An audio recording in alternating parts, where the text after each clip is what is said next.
Hello, everyone, and welcome to the 411 Ground and Pound MMA podcast, your weekly look into the wide, wacky, wonderful world of mixed martial arts. I'm Robert Winfrey, and we are recording this on January 19th, Sunday.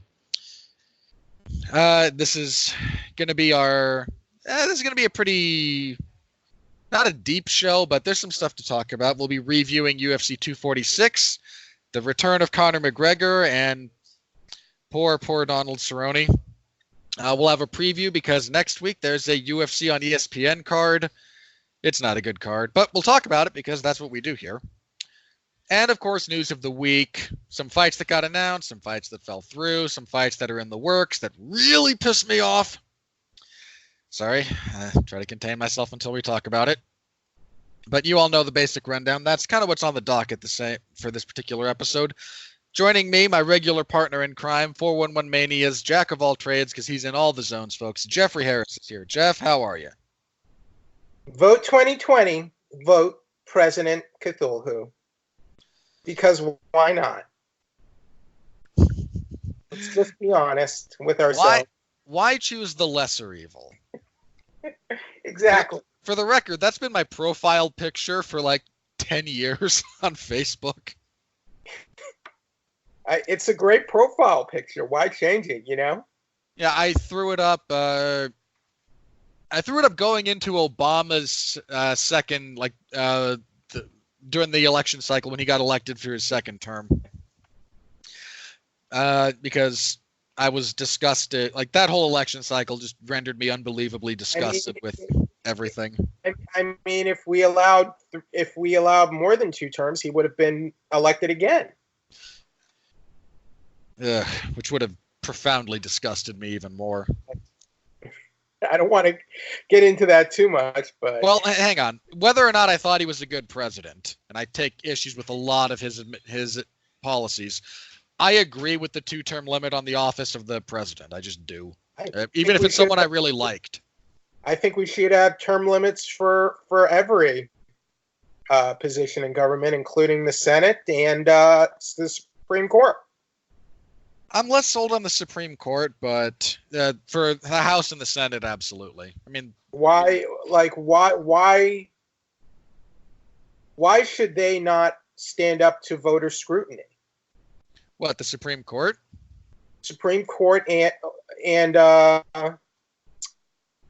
Senate. Senators get voted. Senators have to be reelected. Do they? Yeah. The Senate works in 4-year cycles. If a senator is elected, then 4 years they have to be reelected. Yeah, my point is they shouldn't be allowed to be voted in more than once. They can't be reelected more than once, is what I mean. Once would be, I think, potentially debilitating to the structure of the government. Not to get too deep into the politics. My feeling, personally, 4 terms. Like 4 terms as a senator is the maximum you should be allowed. 4 terms of how many years? 4. I mean, working in the... That's 16 years. I am aware. Working in the legislative process is a significantly more time-intensive endeavor than being in the executive branch. Okay. Anyway, your civics discussion aside, let's move on to UFC 246. I'm sorry, it's not my area of expertise. Don't worry about it. Look, the education system has failed like multiple generations about the structure of the government. You are not alone.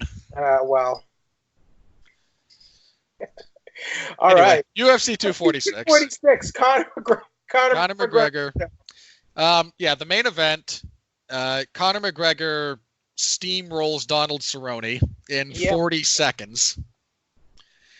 I don't necessarily even really know where to start with this. What do you think of Conor coming out so quickly and just bum rushing Cerrone? A calculated decision, and one that clearly paid off. I mean, he came out and he threw that left hand, which missed. He threw it so hard, he inadvertently did like the Masvidal flying knee attempt with his back leg, because he was just throwing so much into that punch. Sometimes bum rushing your opponent from the outset, sometimes that can, bite you in the ass, basically. It can, and it's a gamble. If you look at the way Conor throws that punch, if Cerrone had been ducking in for a takedown, he would have had it. Like, his hips were right there. And arguably, Cerrone's one guy you can make that work for you because he tends to, as the cliche goes, he's a slow starter. Yeah, he always has been. And Conor, again, caught him a little bit off guard, threw some really interesting shoulder strikes. Conor's ability to, and I think this was exacerbated by Cerrone in the nature of their clinching situation. Conor did a good job of not just like shrugging his shoulder into him, but like ducking down and then exploding upwards. And you can get you can get some weight behind that. Got some good knees in the clinch. Yeah, they break. Cerrone avoids a couple of punches, tries a head kick that misses. Conor cracks him in the head with a head kick. Punches him to the ground, punches him some more. The ref should have stopped it. Punches him a few more times. Ref finally stops it. 40 seconds. 40 seconds. This was, before getting into Conor, this was categorically the worst defeat of Donald Cerrone's career. Cerrone's been stopped in the first round before. Gaethje did it. Hang on, Gaethje did it. Pettis did it. Benson Henderson did it. Trying to think if there were any others. Masvidal should have done it, but Dos Anjos. Yeah, Dos Anjos did it. Dos Anjos is the closest to this, I think. But yeah, stopped in less than a minute, and officially, and I believe if you watch this back, this plays out. Cerrone lands a grand total of 0 strikes. Just straight up nothing. He hits Conor McGregor with nothing. It was best case scenario for Dana White. Wow. Yeah, this was. I mean, I've tried. It didn't surprise me, to be honest. The win didn't surprise me. The finish didn't surprise me. The fact that it played out the way it played out was a little surprising. Not really. Even that didn't surprise me. Maybe surprise isn't the right word. Because I mean, and I love Cerrone, but he's always just sort of had these nights where he just doesn't. He's not able to make that connection. He looks shocked or stunned, and he just gets starched. And it's happened to him going back for years now. And it's why I've never had faith in him to win the big one. Other than he's had a couple, he's had some of those high-level wins. He's had some high-level performances, but he's never won that one big signature fight. Other than maybe the Eddie Alvarez fight. I've been thinking about that because I saw somebody ask this on Twitter, and it's been kind of kicking around in the back of my head. Again, anyone who is a fight fan who knows even the first thing about fighting has a level of respect and admiration for Donald Cerrone. Right. But the question posed was like, what is his best win? And it's an odd one to kind of get your head around because he's had so many. But I think the answer I saw that I kind of agreed with was the Alvarez fight. You quantify best in terms of rankings, in terms of the quality of the opponent, in terms of the way it finished. Let's go with quality of opposition. Like, who's the best guy he's beat?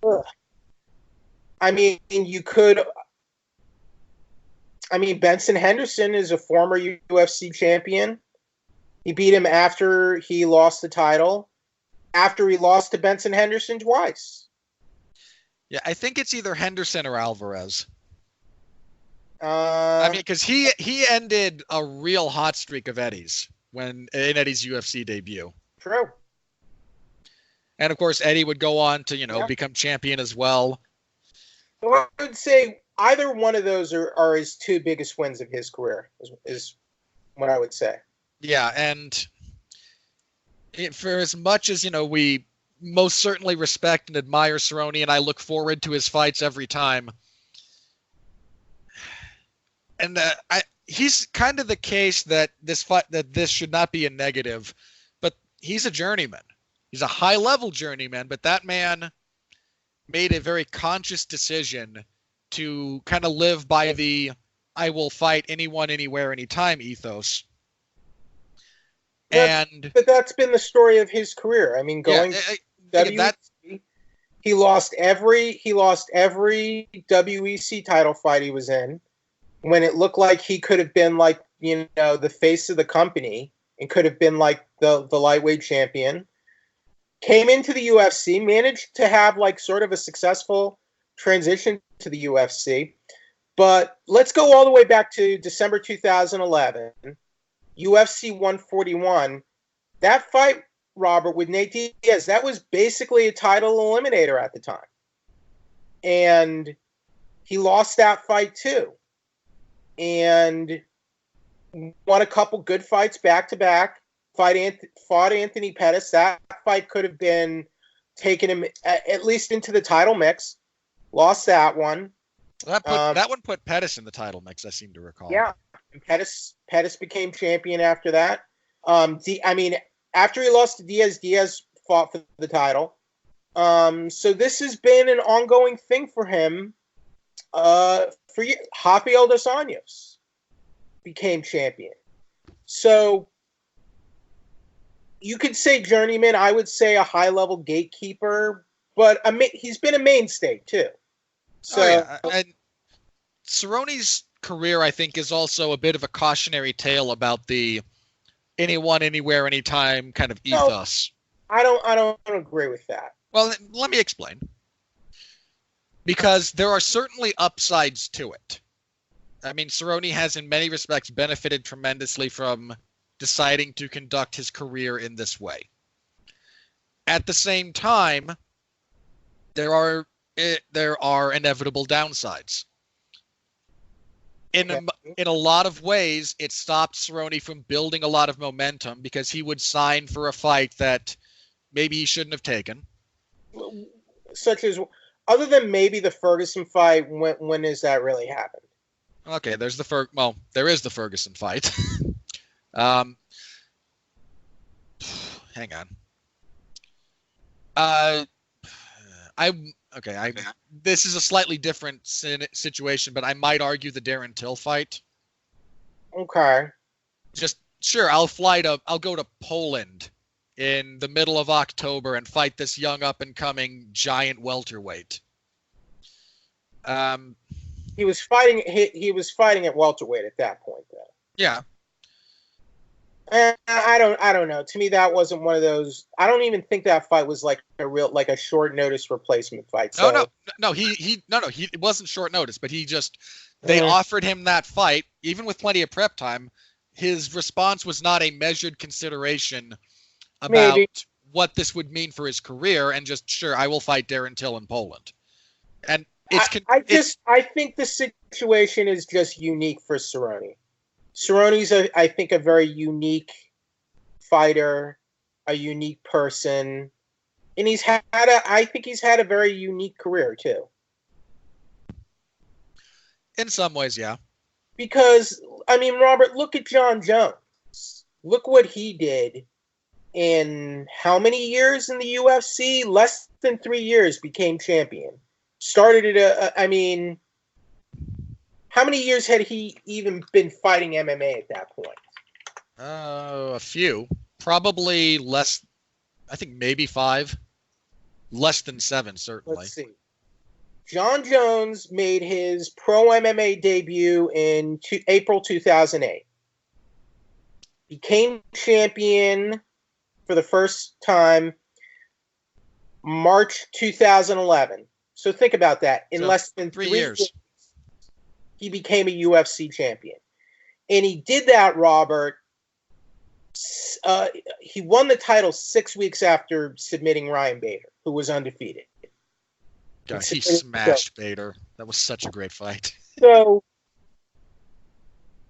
and Jones had a very active 2011. So, I guess my point is Jones arguably sort of early on had that sort of any time, any person, any place sort of run. So I would say it's not absolute. Well, I suppose a better way to phrase that might be to conduct your career that way, regardless of circumstance. Because John I think the reason Cerrone does that is just because of his weird mental state, and he's trying to. I mean, I've heard Cerrone speak at UFC events a lot, and I feel like I sort of get what he's trying to say. He sort of gets anxiety, and he sort of, when he gets in there, he's scared to death. And I feel like he's just, when he gets into the octagon, I feel he's trying to challenge himself, and I feel he's trying to overcome sort of that fear. And I'm sure a lot of fighters maybe have that same fear, that anxiety. You hang on. Yeah, I would bet 98% of them. Right. If you, especially like, and this is not just UFC fighters, like, you would not believe how many fighters, if you go to, even just a local event, watch how many of them have to run off to the bathroom to vomit before the fight. Like, the nerves for that are insane, even if you're doing it at a low level. And I believe on some level, Cerrone lives for that. Some men want to climb Mount Everest. Some men want to go into a cage and fight another human being in a regulated combat sports situation.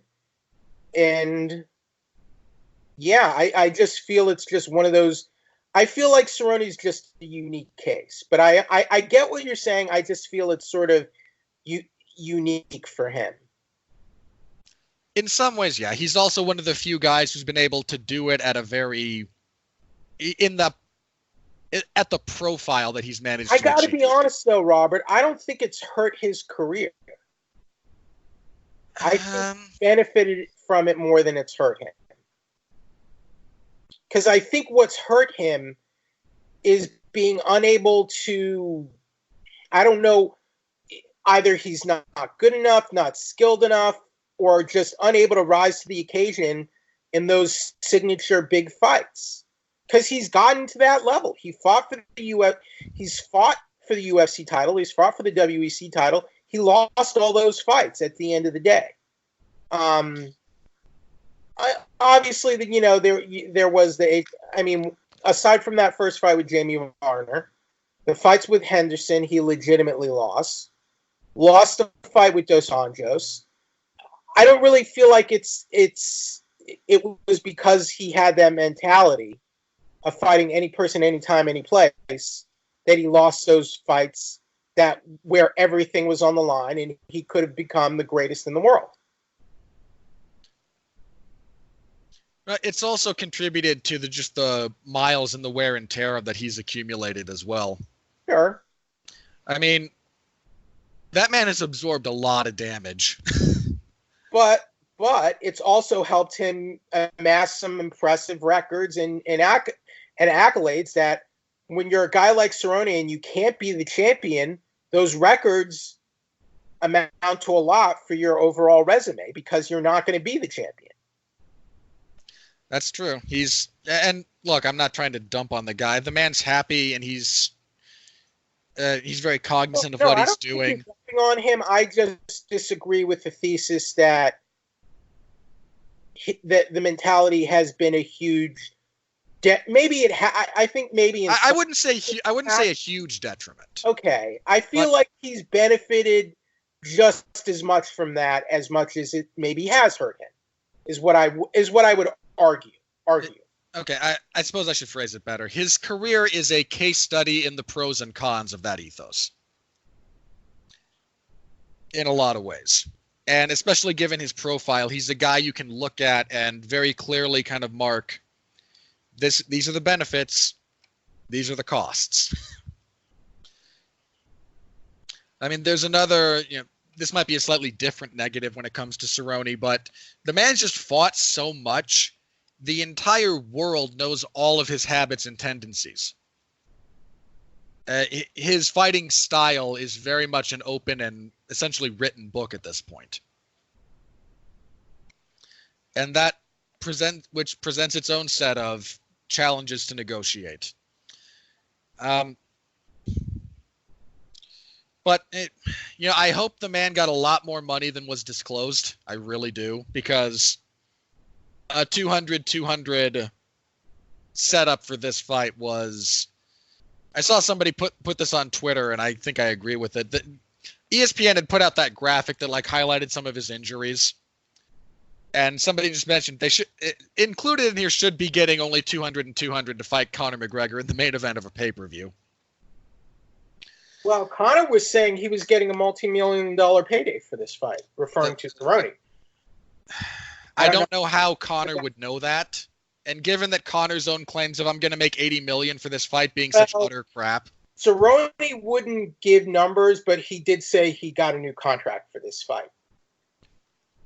I imagine. I mean, look, I'm sure he's going to wind up banking more than the $200,000 to show. Mm-hmm. I mean, look, I'll say this about Cerrone. I said this about all UFC fighters. Look, Cerrone, his career earnings are if you totaled his entire career earnings for Donald Cerrone, they're probably less than half of what they should be, given what that man has given to the sport.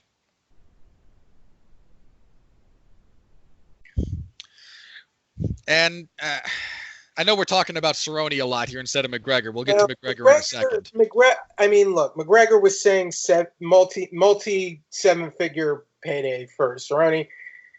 So make of it what you will. Maybe he got points or something just for this fight. Don't know.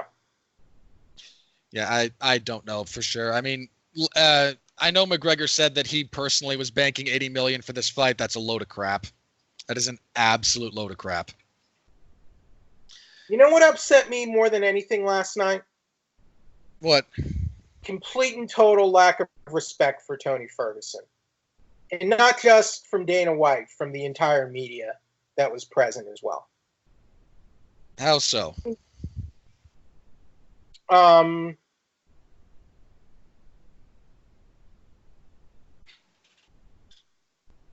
No one was talking about Tony Ferguson. Everyone's automatically booking the Khabib Conor rematch. Kevin Iole talking about the rematch doing 3 million buys or da-da-da. Well, there's a reason people are talking about that. It's because, well, there's two reasons, actually. One is Dana White publicly saying Khabib's the fight to make is Conor and Khabib. It's not. It's really not, but we'll get to that in a second. The other is the business. I mean, McGregor versus Nurmagomedov is far and away the most purchased and successful MMA pay-per-view. Khabib is not fighting Conor McGregor. He's fighting Tony Ferguson. I am aware, and his victory is not at all a foregone conclusion in my mind either.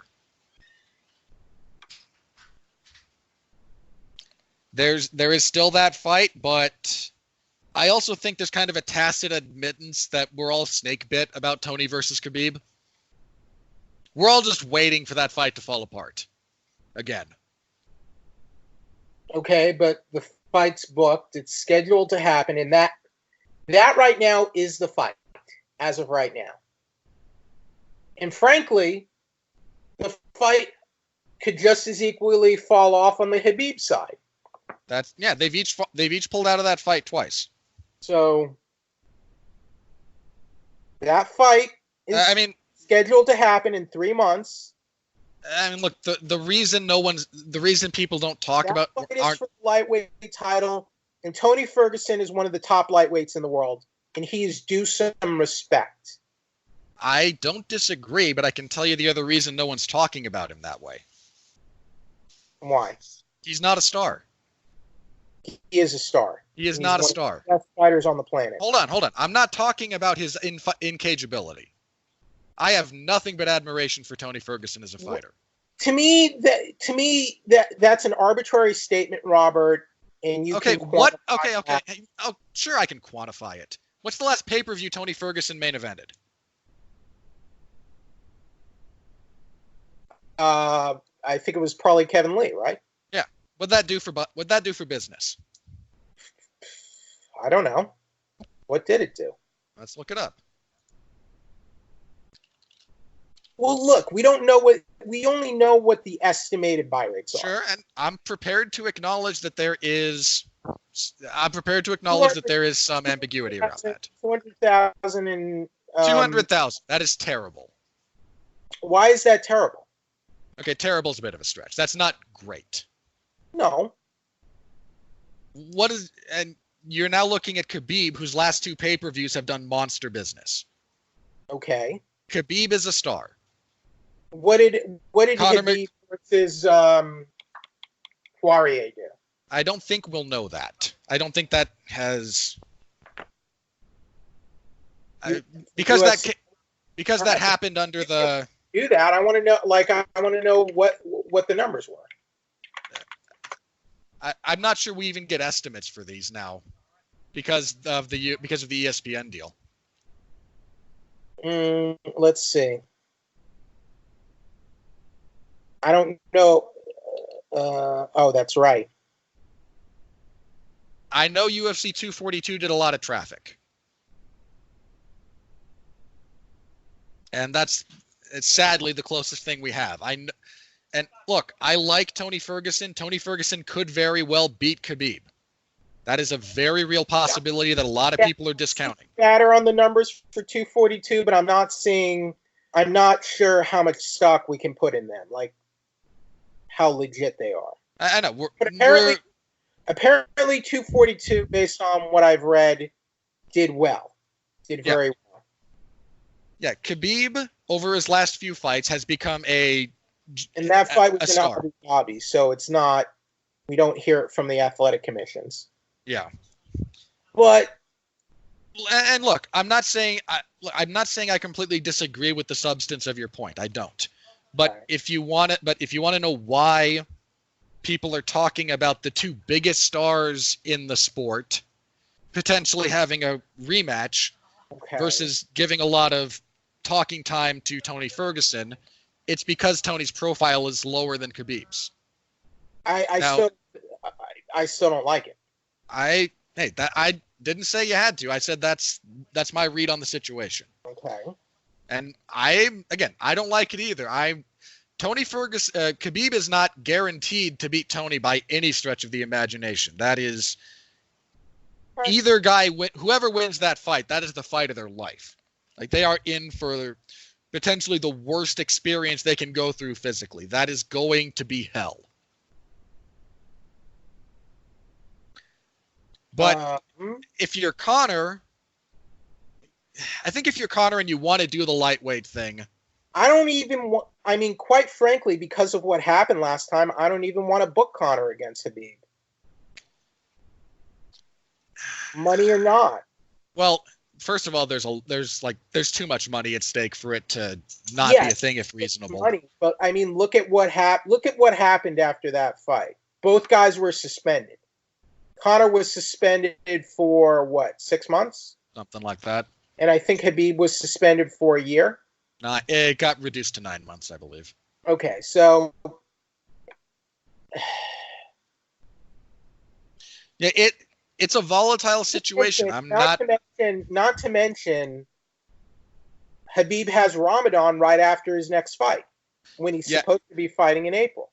Yeah, here's why I think unless, for the record, unless Tony Ferguson falls out of the fight with Khabib, which I don't want him to. I want that fight. I've wanted to see Tony and Khabib fight for like 4 years.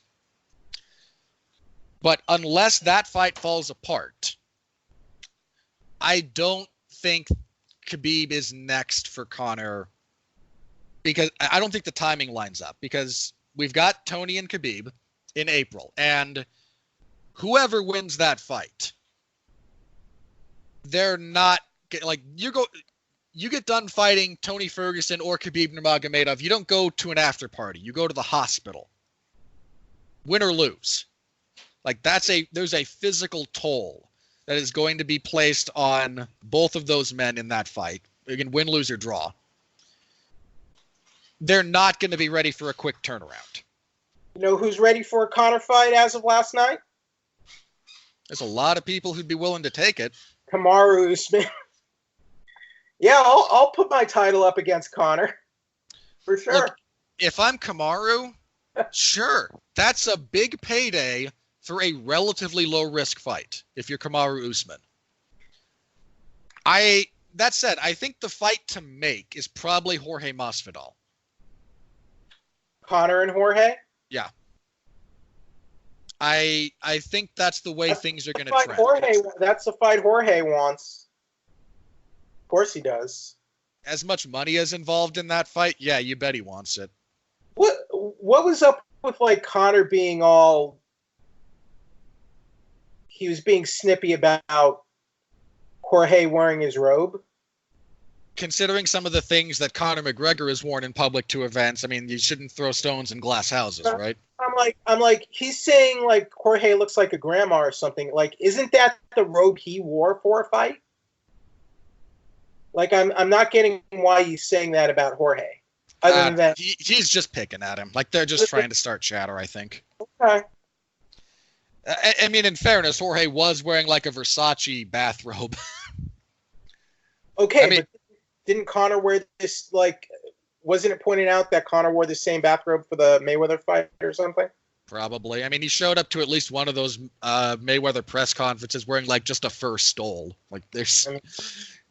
Look, high fashion and combat sports have a very odd relationship. Is it a really good... I don't know if that's a good idea to book Conor and Masvidal. I think it's probably the best Conor's fight. Conor's not a welterweight. He really isn't. I don't think his best isn't welterweight, but he's also fighting the only guy Conor would fight at lightweight is Khabib. Potentially he'd fight Tony for the belt if Tony wins. I mean, that's it. There's nobody else at lightweight he's going to fight. He's not going to have a rematch with Dustin Poirier. He's not going to fight Justin Gaethje. He's just not going to do it. Why not Gaethje? Gaethje's not a. I don't think there's enough risk reward there in the Gaethje fight. If he loses to Justin Gaethje, then his title aspirations at lightweight are just dead. If he loses to Justin Gaethje, I don't think that destroys his star power. It's not his star power. It's about his aspirations. I mean, if all he wants to do is fight and make a lot of money, then yeah, Conor could fight anybody and make a lot of money. Or, he could always fight Mayweather again. There's talk about that, too. And, hey, that's a lot of money for him to box Mayweather. Maybe he'll beat Mayweather this time. Yeah, no.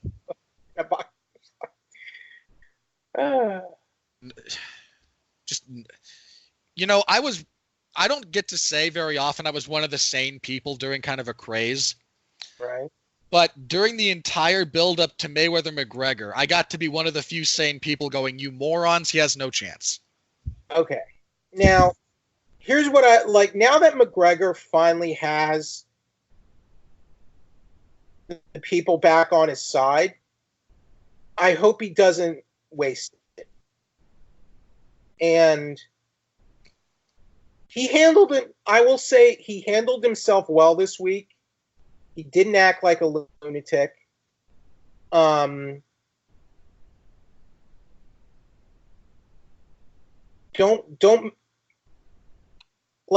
attack buses. Don't hit old men in bars anymore. Like, knock that, like, stow that crap. Like, you're a grown man. Act like an adult now. So hopefully he's cleaned things up a little bit, and he will act like more of a professional. But I found Conor McGregor's presentation and the personality that he presented in the build-up to this fight much more tolerable. Like, I kind of enjoyed listening to some of his stuff this time around. The last few fights he's been involved in, I haven't. I feel like he was always playing it up more. I feel like since the Mayweather fight, I think he got I think he got confused and got lost in the reality that he is this he is this character or whatever, and he started acting like, and he says he was basically an alcoholic. And I'm not saying this for a fact, but I'm just saying it would not surprise me if we found out he was doing massive lines of coke just every day, because Dana White said it himself. He was acting like he was on drugs, and he was definitely acting erratically over the last year, and it's undeniable. I'm sorry. Yeah, he seems to have finally kind of mellowed out a little bit over the last, say, 6 months. But I'm not look. I'm not going to verbally fillet him like everyone else has been doing. I'm just saying. Oh God, there were so many people at that press conference that just made me want to vomit. My point is, he seems to have. I preferred the way he handled himself this week. Just do that. But if he screws up again, I'm not going to be quiet about it. You know? No, and you shouldn't. Like, he attacked the bus. We had all the Dana White's like, oh, this is bigger than me firing him. I get it. There's no way, like, through all that, through that disaster, there was no way they were going to fire Conor McGregor because he's Conor McGregor. I kind of get that. But if he messes up again, I'm not going to be silent about it. No, and again, you shouldn't. Too many chances. Too many. I'm sorry. As far as what's next for him, I do think the Masvidal fight's probably the most likely one to come around. I could tolerate the Masvidal fight. I mean, look, again, the lightweight belt's going to be tied up. Again, even regardless of who wins. If Kamaru doesn't fight Masvidal, he can fight Edwards, quite frankly. Well, Edwards is fighting Woodley. They announced that last night. He could fight the winner. He could fight the winner of that fight, frankly. Yeah. Didn't they announce he was out? I'm sorry, this might have been a troll thing, but didn't Usman announce he had a minor injury or something? He might. I mean, that's altering some of the timeline on him signing a title fight. I might be wrong. So if I'm just telling tales out of school, I apologize. He might have some. He might have something. I haven't heard. But I mean, you have Masvidal at the height of popularity. You have McGregor at the height of popularity. Okay. Ibrahim Kawa tweeted today, Usman is out indefinitely with another injury. Conor is ready to go. George is ready to go. Interim title for 170. That's a manager saying that. Who knows how legit that is? Okay. That's because that's coming from a manager. The manager could be trying to play, Yeah, just testing the waters, stirring stuff up. Yeah, the manager could be, messing around with the public and throwing crap out there. Who knows? Yeah. Okay. It could be accurate. Who knows? I mean, yeah, fighters have. It might not even be a serious injury, but the kind of thing that he's just got to get fixed, and so it's pushing everything back by another month and a half, 2 months. So. Yeah. Point being, the lightweight title is going to be, it's not being contested until April. Whoever wins coming out of that is not going to be in any shape to fight very quickly, I imagine. But the winner of Edwards Woodley could fight for the title next. I wouldn't be opposed to that. Let me say this. I have a harder time seeing Woodley getting that rematch just because we already saw him in Usman. And he did, but Woodley's a former champion. He had a dominant run. I will say this: if Woodley wins impressively, then I think that's a sell. Then I think you can sell that rematch. If he wins a ho-hum fight, I think it's a much harder sell. If Edwards wins, I think regardless of how he wins, he's probably the next. He probably should be the next guy up, just given his body of work. I mean, I would say it should be Masvidal, but Masvidal doesn't even seem interested in the title fight right now. I think his stated. I think a few people have asked him about this, and his line recently, for however much value you want to give this, he said, if the money were even, he'd want to fight Usman because he doesn't like him. But there's a lot more money in Conor, so that's the fight he's after. I mean, however much you want to think he's telling the truth. I mean, Robert, that matchup favors Usman. I'm sorry. Look, I favor Usman over the division. Just all of them. You're saying Usman isn't a great champion. I didn't say he wasn't. I said he's a great fighter. I need a body of work as champion. You said he's not. That's all I'm saying. Okay, we'll see. And look, I favor him over the division. I favor. That sounds like a great champion to me. Sounds like a great fighter. There's plenty of non-champions I favor over the division too. Okay. Like I favor Max Holloway over basically the division. I favored Max Holloway over the division before he was champion. Yeah. Any other final thoughts on Conor Cerrone 246 main event? I think we should probably again kind of gear up for McGregor and Masvidal, which will be a heck of an experience and a heck of a fight. If Conor wants a quick turnaround, I guess they could do that, but I don't know. I suppose I should. That fight, I would favor Masvidal in that fight, quite frankly. Ditto, but I would favor Masvidal, but I mean, I wouldn't discount Conor from winning it. If you're that fixated on a Khabib Conor fight, I would not book him against Masvidal. At least for now. If you had total control over the situation, I would wait. I would let this lightweight title fight play out, and then we'll see what happens, and go from there. If I had total control over the situation, like Dana wishes he did, I would agree with that. Mm-hmm. But again, I think there's a couple of things that we have to about that lightweight title fight. Whoever wins, they're gonna be out for probably 3 months minimum. Okay. And when I say out, I don't mean like 3 months before they can, get back in the cage. I mean, like, whoever wins that fight, you're going to go through hell. You're going to be like not even really training for a good 6 to 8 weeks after that fight. My message to Tony Ferguson, watch your back. Don't wear sunglasses indoors. Watch out for spies and watch out for people who might try to injure you in training. I would not put it above some jerk, not saying it would be McGregor or someone or Khabib, but someone maybe tangentially related to them trying to get him hurt in training.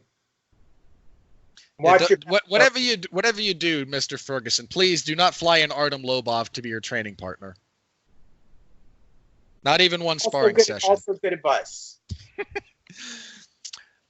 Yeah.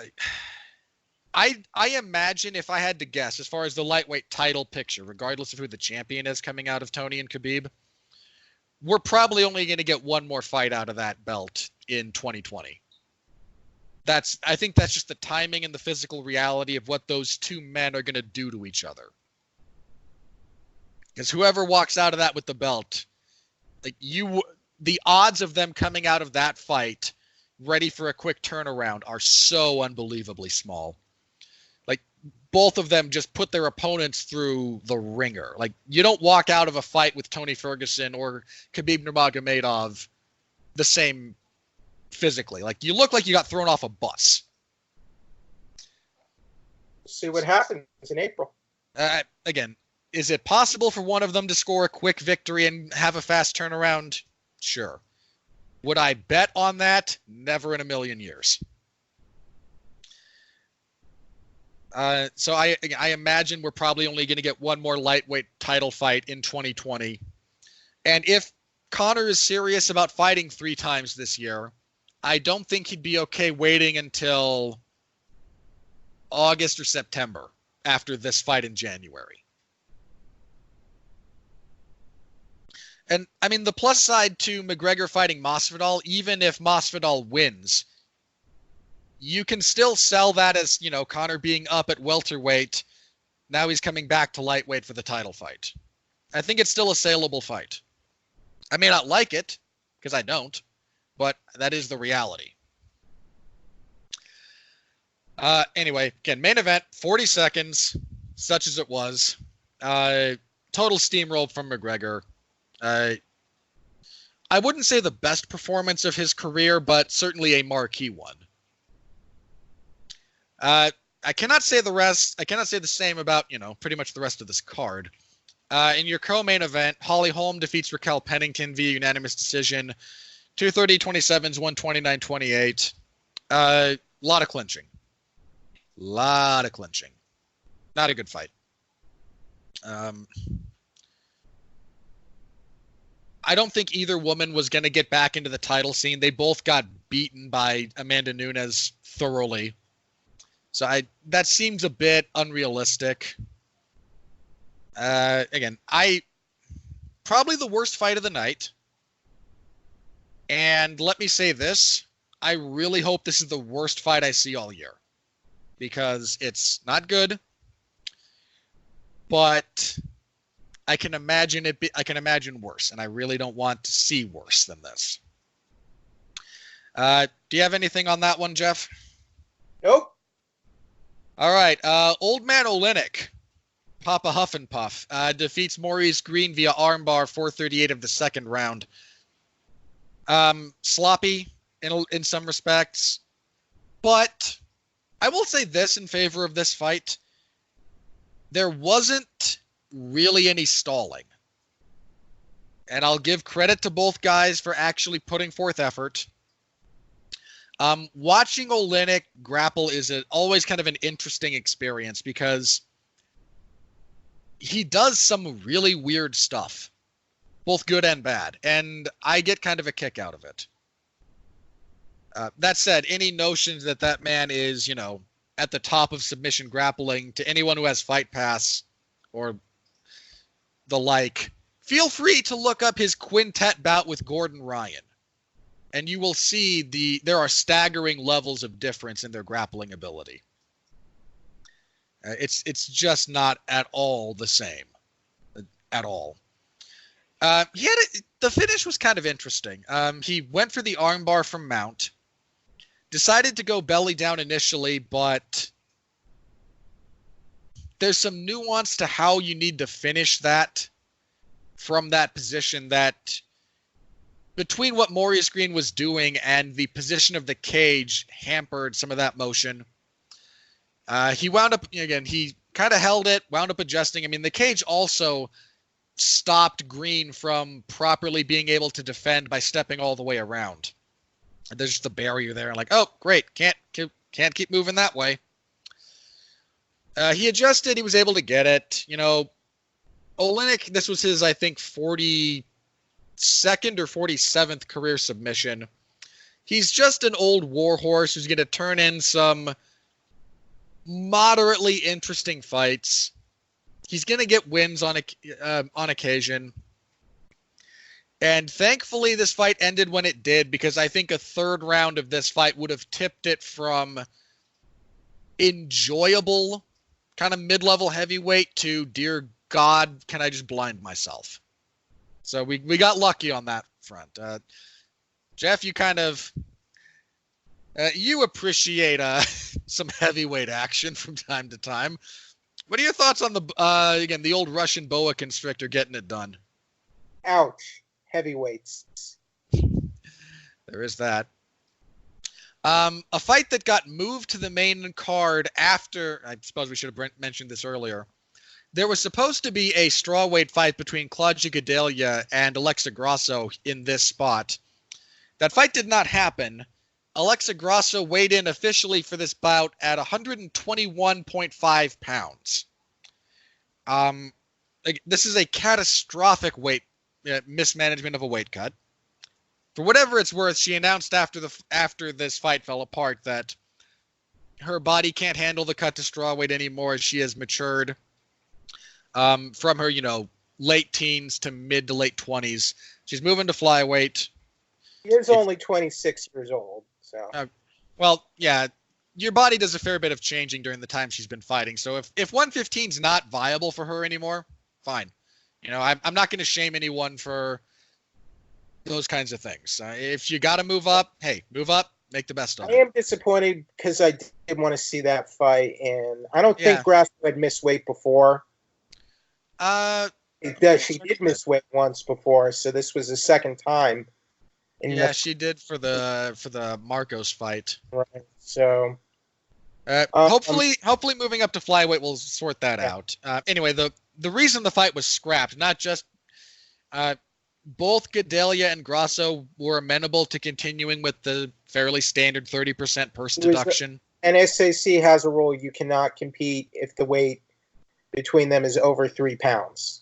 Apparently this applies only to straw weight. I've seen that, because I've seen fights in Nevada with comparable weight misses in other divisions go forward. So maybe as he gets small enough, that's just too big a percentage. I can't really argue with that, frankly. I mean, if that is the actual policy, I'm not opposed to it. I just would have, liked to have been aware of that. Honestly, though, I mean, to me, it's more because of the safety of the athletes. And should Grasso, if Grasso is struggling that much, should she even be fighting? Is more my thought process. Yeah, I was okay with it. I mean, it sucks because I did want to see the fight, but given what happened, I understand.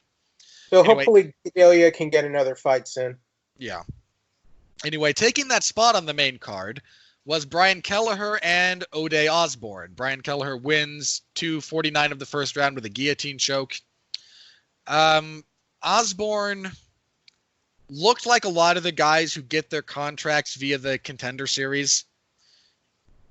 Flashy, memorable, but lacking in certain fundamentals, and Kelleher just exploited that.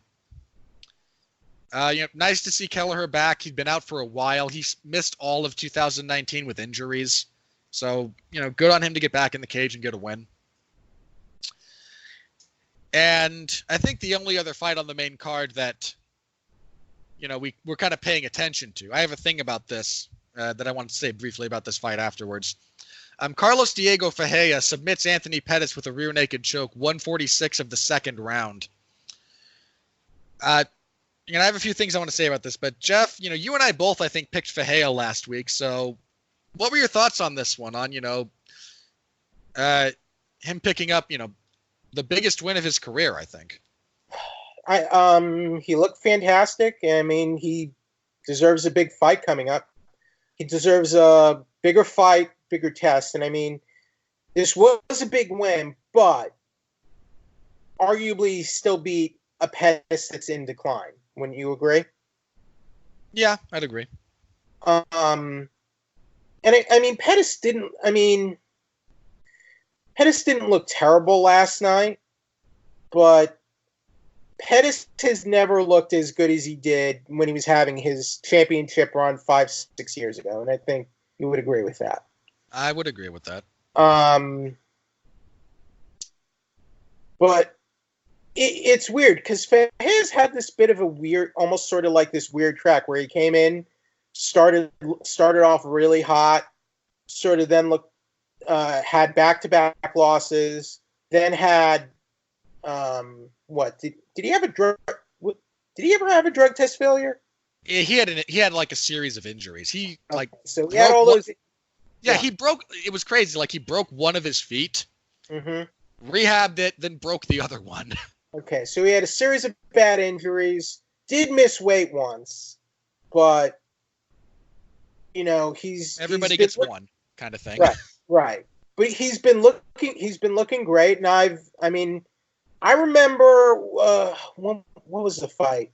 Yeah, back when he beat Ramsey Nijem, I thought he looked really good back then. So I'm glad to see he's still there, and it looks like he's getting better. It looks like he's continually getting better, and he looks well-rounded, and I'm looking forward to his next fight. I hope he gets a big fight next.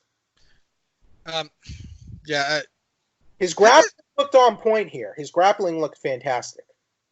Yeah. Pettis has an almost uncanny ability to give up his back and then turn into you. He's done that to some very, very good. I mean, he did it here very briefly. Ferreira's adjustment to how he kind of negated that that tendency, took that option away from Pettis, was a really nice adjustment. This is only the second time Pettis was submitted. Yeah, the other one was the Poirier one that was as much injury related as anything else. That was over 2 years ago. Crazy to think that fight was 2 years ago. Here's the big thing. Not the big thing, but just kind of an ancillary point. I agree with you entirely. Give that man give that certainly a top 10 opponent. He's ready for that kind of fight. One of the things they did, the UFC had, I think they do this for a lot of the bigger pay-per-views. Just have a fan voting site. Like, hey, you can go vote on who you think will win. And of the what I think the number they showed on the broadcast for this fight was 85% of the voting fan base picked Anthony Pettis to win this fight. Now, here's all I'm going to say. Here's what I'm going to say about this. I think I said this on Twitter. If you want a great example of the disparity in, like, the numerical disparity between hardcore fans and casual fans, and I don't like to think of that as a single line of demarcation, but more casual, it's a spectrum, more casual, more hardcore, et cetera, et cetera. But if you want a great example of the difference numerically between how many there are in each camp, 85% of the fan base that went on the UFC, that chose to participate in that poll, picked Anthony Pettis. I would imagine the majority of those people could not have named you Pettis' last 3 fights. Probably the last one because he fought Nate Diaz. But going back further,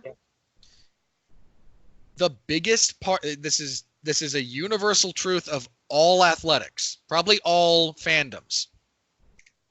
The biggest portion of the fan base is the casual one. Of those 85% that chose Pettis, I would be shocked if most of them knew who Cejudo was, much less that he was on as big a winning streak as he was. They just don't know. Get it wrong a lot, but Cejudo was the betting favorite last night. Yeah, I'm talking just about the fans, not the odds.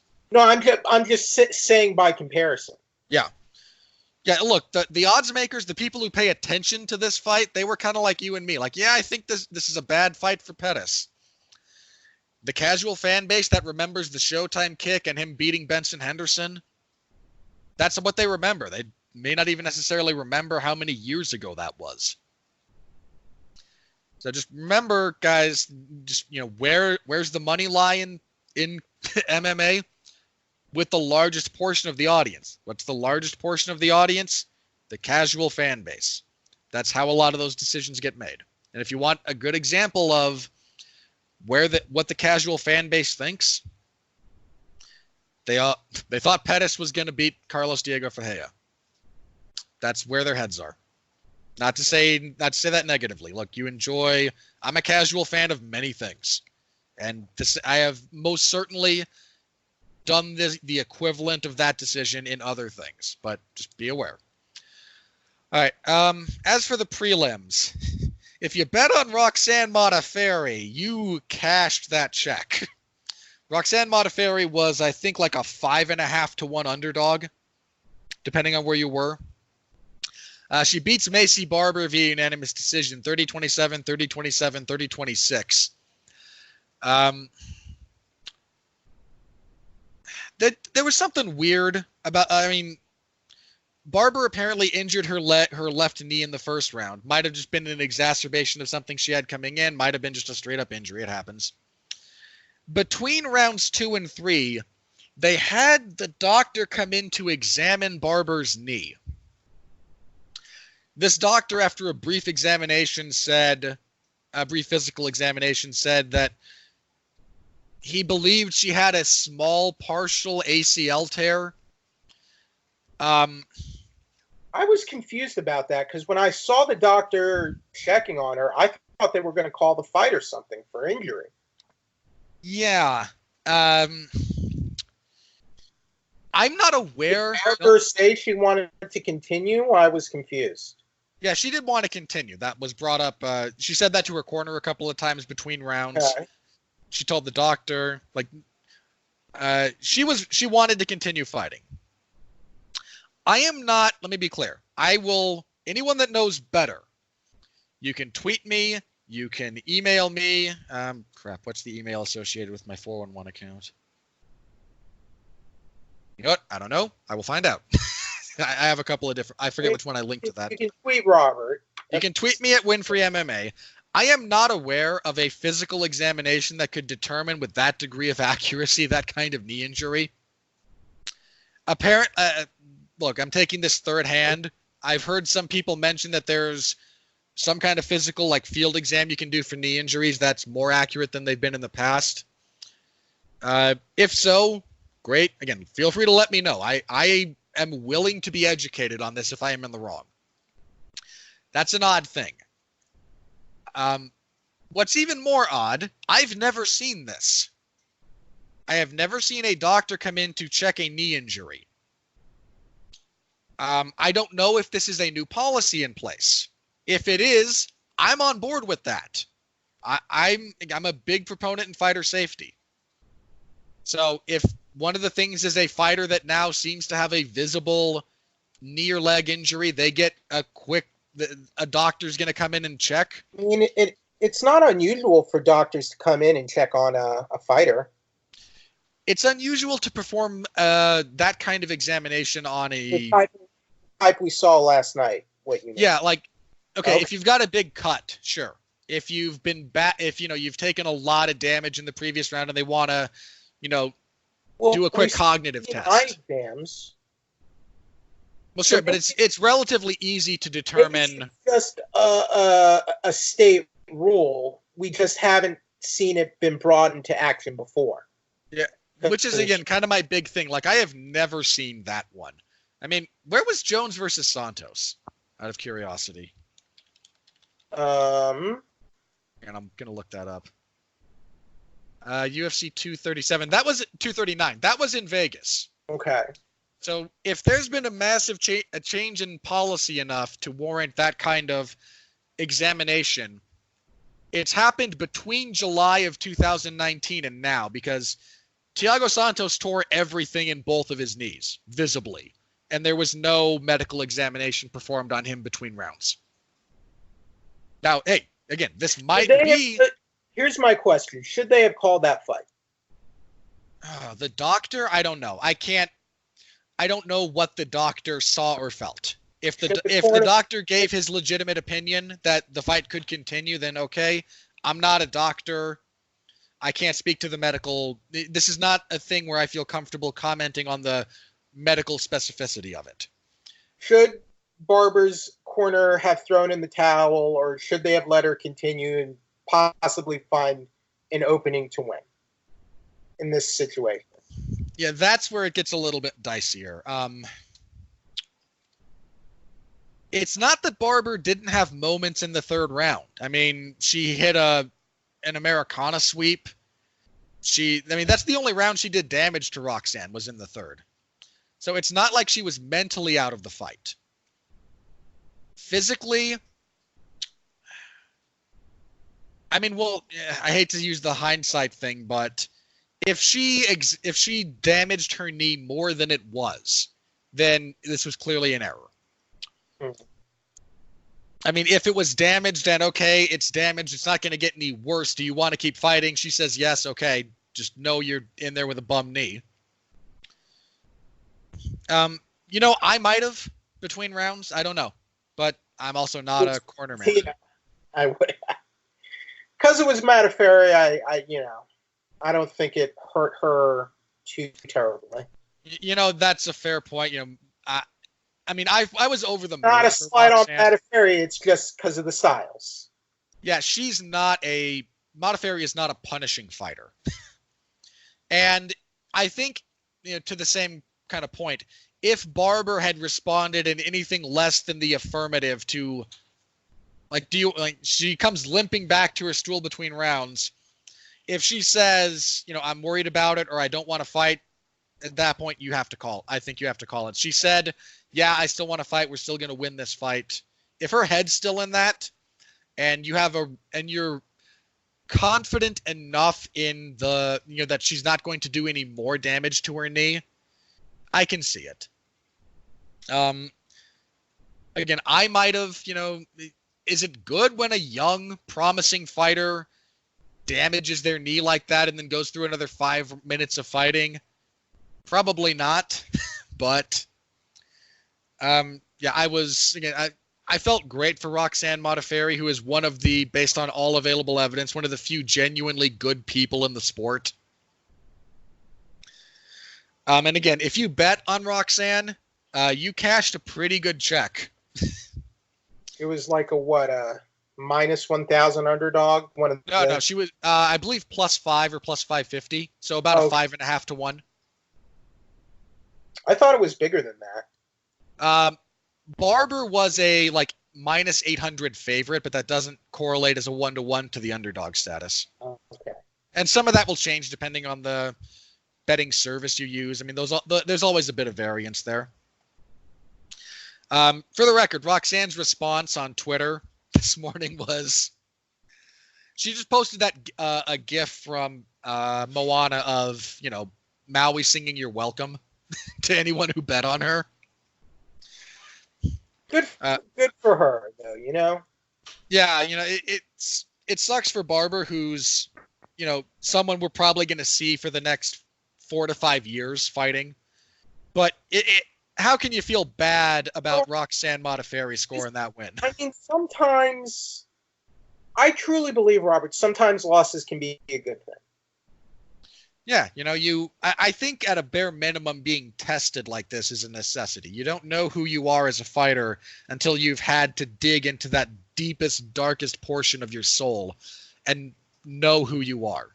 If Not you've never how you react after you suffered that first loss, when you have so much hype and so much attention on you so early into your career.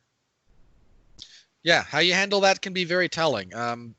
Also, just the last thing about Roxanne Modafferi. I think just to go on that point, Luke Rockhold. I think Luke Rockhold has even said that his loss to Belfort is what really propelled him to become champion. Yeah. I mean, Raquel Pennington in Soundbites has said, recently that the fact that that loss to Holly is seeing what Holly went on to accomplish was like, okay, no, I should have won that fight. I think I won that fight. Look what she's done. I am, top of the heap. Whether that's reality or not, what it does for you mentally can be a big deal. So good on Roxanne. Sadiq Youssef defeats Andre Fili via unanimous decision, 29-28 across the boards. Good first 2 rounds out of Youssef, who still has some developing issues, but he's a developing fighter. I would, there's some of that's to be expected. But he's got powerful hands, fast hands. His jiu-jitsu game's coming along. I can appreciate sitting on a lead when you're fighting. I'm a big believer that too many fighters, when they're ahead, fight stupid, and it costs them. So I can appreciate icing a lead. Again, that's something I can appreciate strategically. There's a world of difference between icing a lead and, you know what? I've won the first 2 rounds when the first round was close. How about I just give this round away? That is, to me, poor fight management. You can still fight and, fight in a more conservative fashion. Youssef just basically gave away that last round. And that's a dicey thing, especially with the first round being competitive and judging being what judging is. I mean, forgot Adelaide Bird was scoring last night. I don't know if she was on that fight, but you're really going to rely on the competence of some of the people that are doing this. That's your career, man. I'm going to get me a bomb bag right now. Askar Askarov defeated Tim Elliott via unanimous decision, 29-28 and 30-27 twice. I'm surprised this didn't get fight of the night. Well, I should rephrase that. Because the UFC does not acknowledge the flyweight division, I'm not surprised. This was, in my estimation, the fight of the night. Askarov hit Elliott with a right hook in the first round that Elliott he was out on his feet. Like, gets hit, locks up, starts to fall backwards, and the lights come back on. I mean, he was unconscious for a second. This was a lot of fun. I like Askarov. Apparently he's deaf. I did not know that about him. But apparently, I think they mentioned he was a medalist at the deaf and disabled Olympic Games. I like flyweight. I liked this fight. Askarov's definitely somebody to pay attention to. Another underdog that cashed in, Drew Dober defeated Nasrat Haqparast via TKO 1 minute and 10 seconds into the first round. Haqparast threw a naked leg kick and dropped his hands when he did so. Dober clobbered him with a straight left and then pounded him out. Good win for Dober, actually, who seems to finally be putting everything together.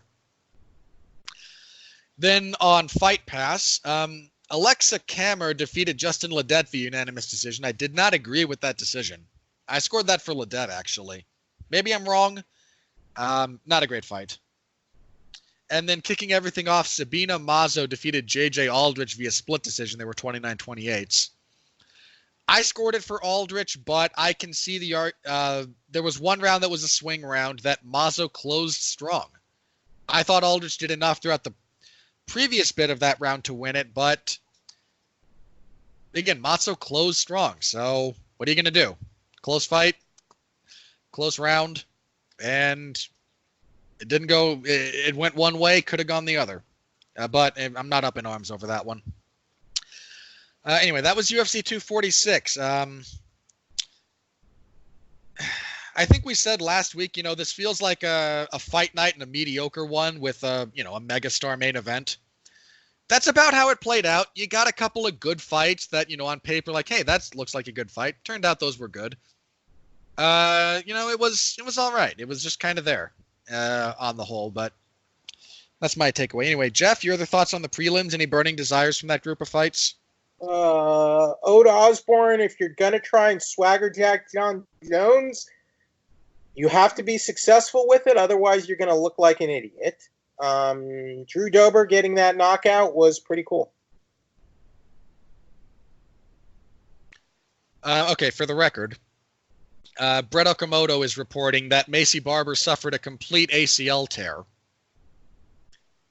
and will be sidelined for 9 months.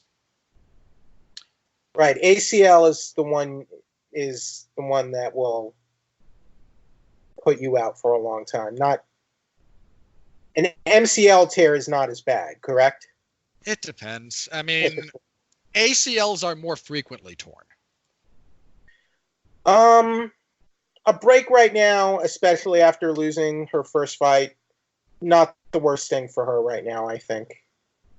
Right. I mean, yeah. Medically, you're going to be out 9 months at a minimum with that surgery and recovery. Yeah, let her take some time, soak in the loss, and work through it. Not the worst thing for her after suffering her first defeat like that. All right, that was again UFC 246. Thank you to those who were around for my live coverage. Thank you for those who have read after the fact. I always appreciate you guys stopping by and supporting what I do. It's humbling and motivating. So thank you all very much. All right, moving on. There will be UFC on ESPN Plus 24 this coming Saturday. I think we're only going to devote time to the top 2 fights. Then we'll do quick hits on the rest. But the UFC is in Raleigh, North Carolina. First 2 fights are good fights, at least. Yeah, those are good fights. This is the first time the UFC's been in North Carolina since 2018. This is the first time to this particular city. Main event, Curtis Blades and Junior Dos Santos in heavyweight action. Blades is in a weird spot. He's clearly very good, but he can't beat Francis Ngannou. And that's going to dog him a little bit until something dramatic happens. As for Junior, coming off of that Ngannou loss, he'd won 3 in a row before that, finished both Tai Tuivasa and Derek Lewis. This is a tough fight for both men for different reasons. For Curtis Blades, he's got a very wrestling-heavy attack, and Junior's still got good takedown defense. His hips are still very, very good about that.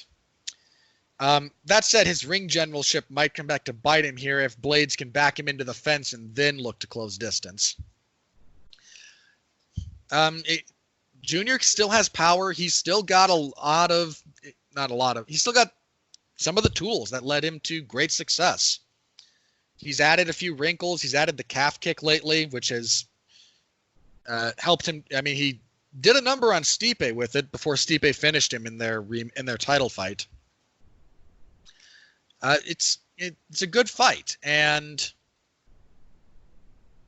I can see both men winning. I don't know that Junior still has the kind of truly devastating power that he's going to need to really dissuade Blades from kind of closing in on him the way that Francis Ngannou did, for example.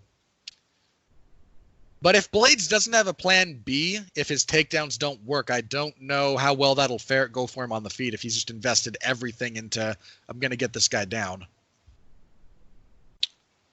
I don't like picking against Junior. I just don't, because I like the guy as a fighter and personality, but I'm going to lean towards Blades here at the moment. Again, might regret that, but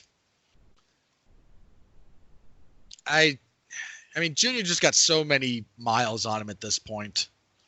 He turned it around a little bit, but I think Blades might have something for him here. So I'm going to lean towards Curtis Blades. Jeff, how do you see this one going? I'm all in on Curtis Blades here. Junior has not faced or defeated a quality wrestler since the first fight with Stipe. And Curtis Blades is a really good wrestler, Robert. And not only that, his ground and pound is devastating. And I think that's just going to be too much for Junior to overcome. Junior is a very good boxer. He has good he's always had exceptional stand-up, but Blades has gotten, outside of the fights with Ngannou, Blades has been continually getting better. He knows how to deal with strikers. He knows, he beat Overeem. He beat Mark Hunt. So it's not like he's inexperienced against guys with Junior's level of stand-up ability. I think he will know what to do here. He's going to get him to the ground, and he's just going to pummel him here, a lot like Cain Velasquez did twice. So mark it down. Curtis Blades is beating Junior Dos Santos. And the co-main event is a welterweight fight between two former lightweights, Rafael Dos Anjos and Michael Chiesa. Chiesa was last seen beating Diego Sanchez, which means nothing. I mean, if anything, the fact that he couldn't get a finish is something of an indictment. Whereas Dos Anjos has not won. He's 1-3 in his last 4, coming off of the loss to Leon Edwards. I'm torn on this one just because Michael Chiesa has a habit of going forward a lot, and Dos Anjos is significantly less good. I hate to say it like that. He's not nearly the fighter going backwards that he is going forwards. I think if this were 5 rounds, I would favor Dos Anjos, but over 3, I think Chiesa's got a real chance here.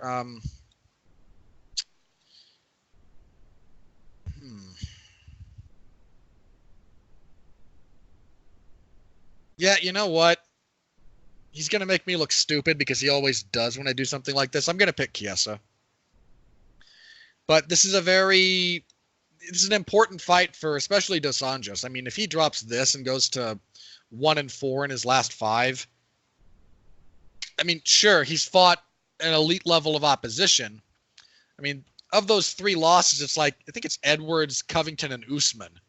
Yeah, literally Edwards, Covington, and Usman, who are, one's the champion, one, fought for the belt, one will likely fight for the belt. Like, that's the cream of the crop.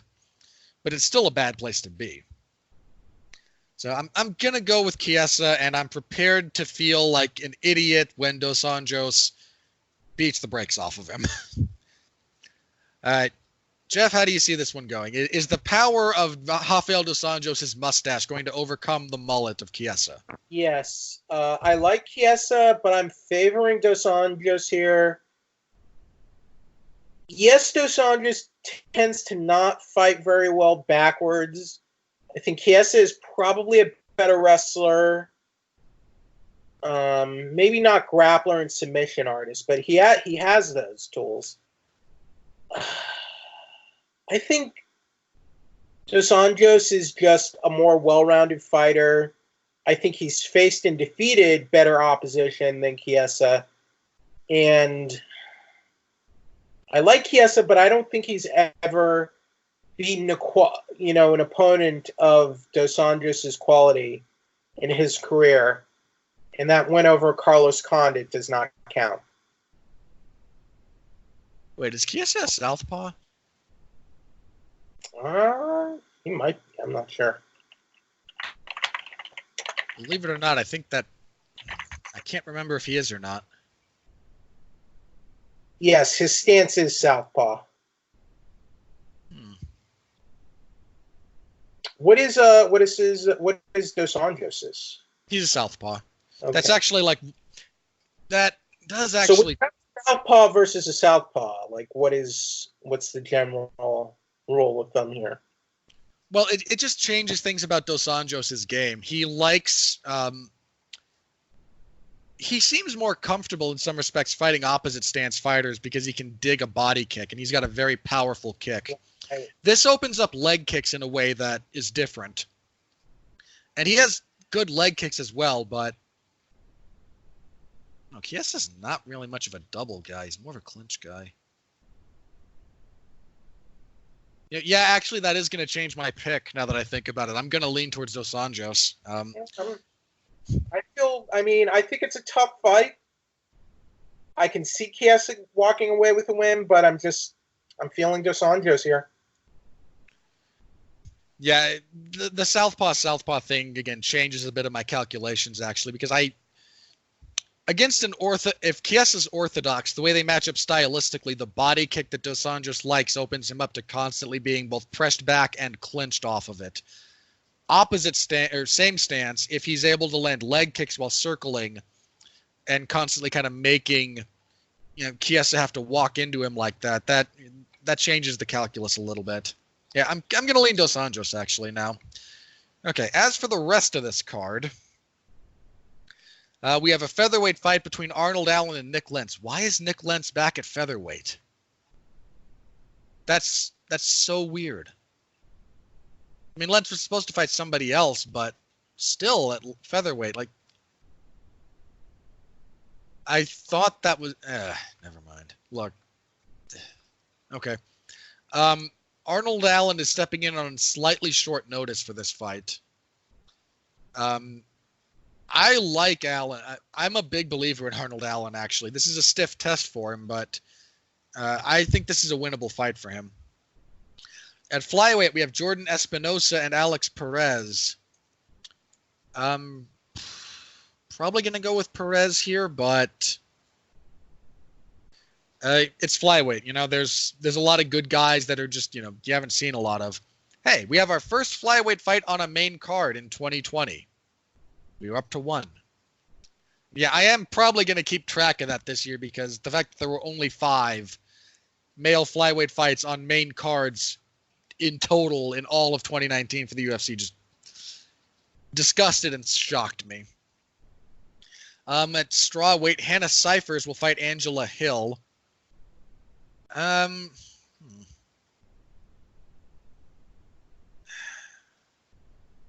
I shouldn't lean towards Hannah Cyphers, but I'm going to.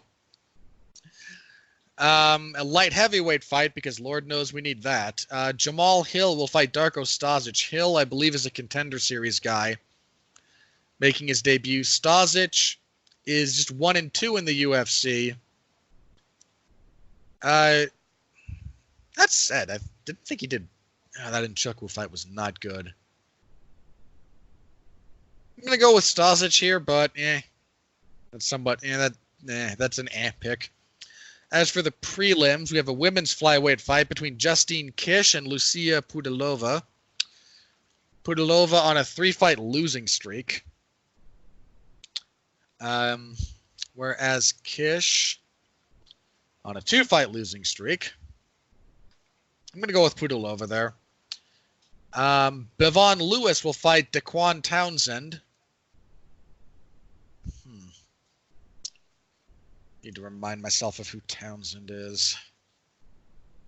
Because I believe Lewis is the gentleman who had a good fight against Uriah Hall before getting caught.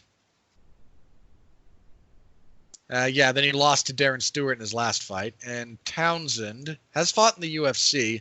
Oh, he fought up at light heavyweight and lost, didn't he? Yeah, Lungiambula. I'm going to go with Townsend, actually. He's got a long frame for middleweight. At bantamweight, Montel Jackson will fight Felipe Colares. Jackson 8-1. Lost to Ricky Simone in his UFC debut. Won his last 2, including a submission over Brian Kelleher. I remember that fight, actually, now that I think about it. Colares 9-1. 1-1 in the UFC. I'm probably going to go with Jackson there, actually. There's a women's bantamweight fight. Hey, Sarah McMahon is back. She hasn't fought since February of 2018. Good heavens. Almost a full 2 years. What happened there? She had some kind of an injury. Okay, she had a kid. I remember that. Then, yeah, she had then she had an injury in June of last year. Okay. Well, congratulations to her on becoming a mother. She's on a 2-fight losing streak, though. She's fighting Lena Landsberg.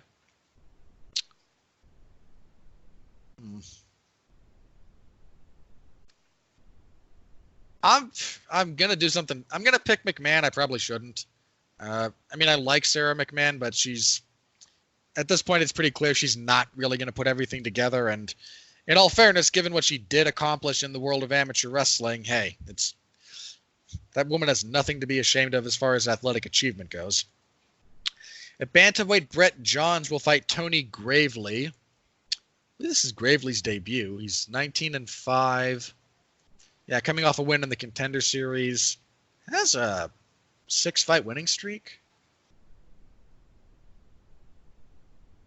7, excuse me. Probably going to go with Johns here. Johns has been out for a while. He had the Munoz fight. He's been out since August of 18. Still going with Johns, but that kind of layoff, Gravely might catch him cold. And kicking everything off, we have Herbert Burns and Nate Landwehr. Where are you from, sir? Okay, you're from the United States. That helps a little.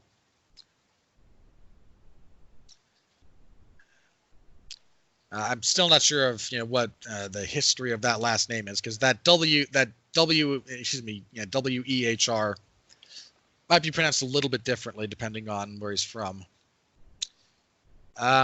Landwehr is on a long winning streak, at least. 2, 3, 4, 5. He's on a 7-fight winning streak. 8? 7, sorry. I can count. 7-fight winning streak. His last several fights have been in the M1 promotion. It's a good promotion. They produce talent. And Herbert Burns, 9-2, making his debut off a Contender Series win again. I'm actually going to go with Landwehr there. That's very speculative on my part. I haven't seen either guy fight yet, but that's where I'm going to land on that. All right, Jeff, anything outside of the top 2 fights you want to mention? Any burning desires? What sticks out to you?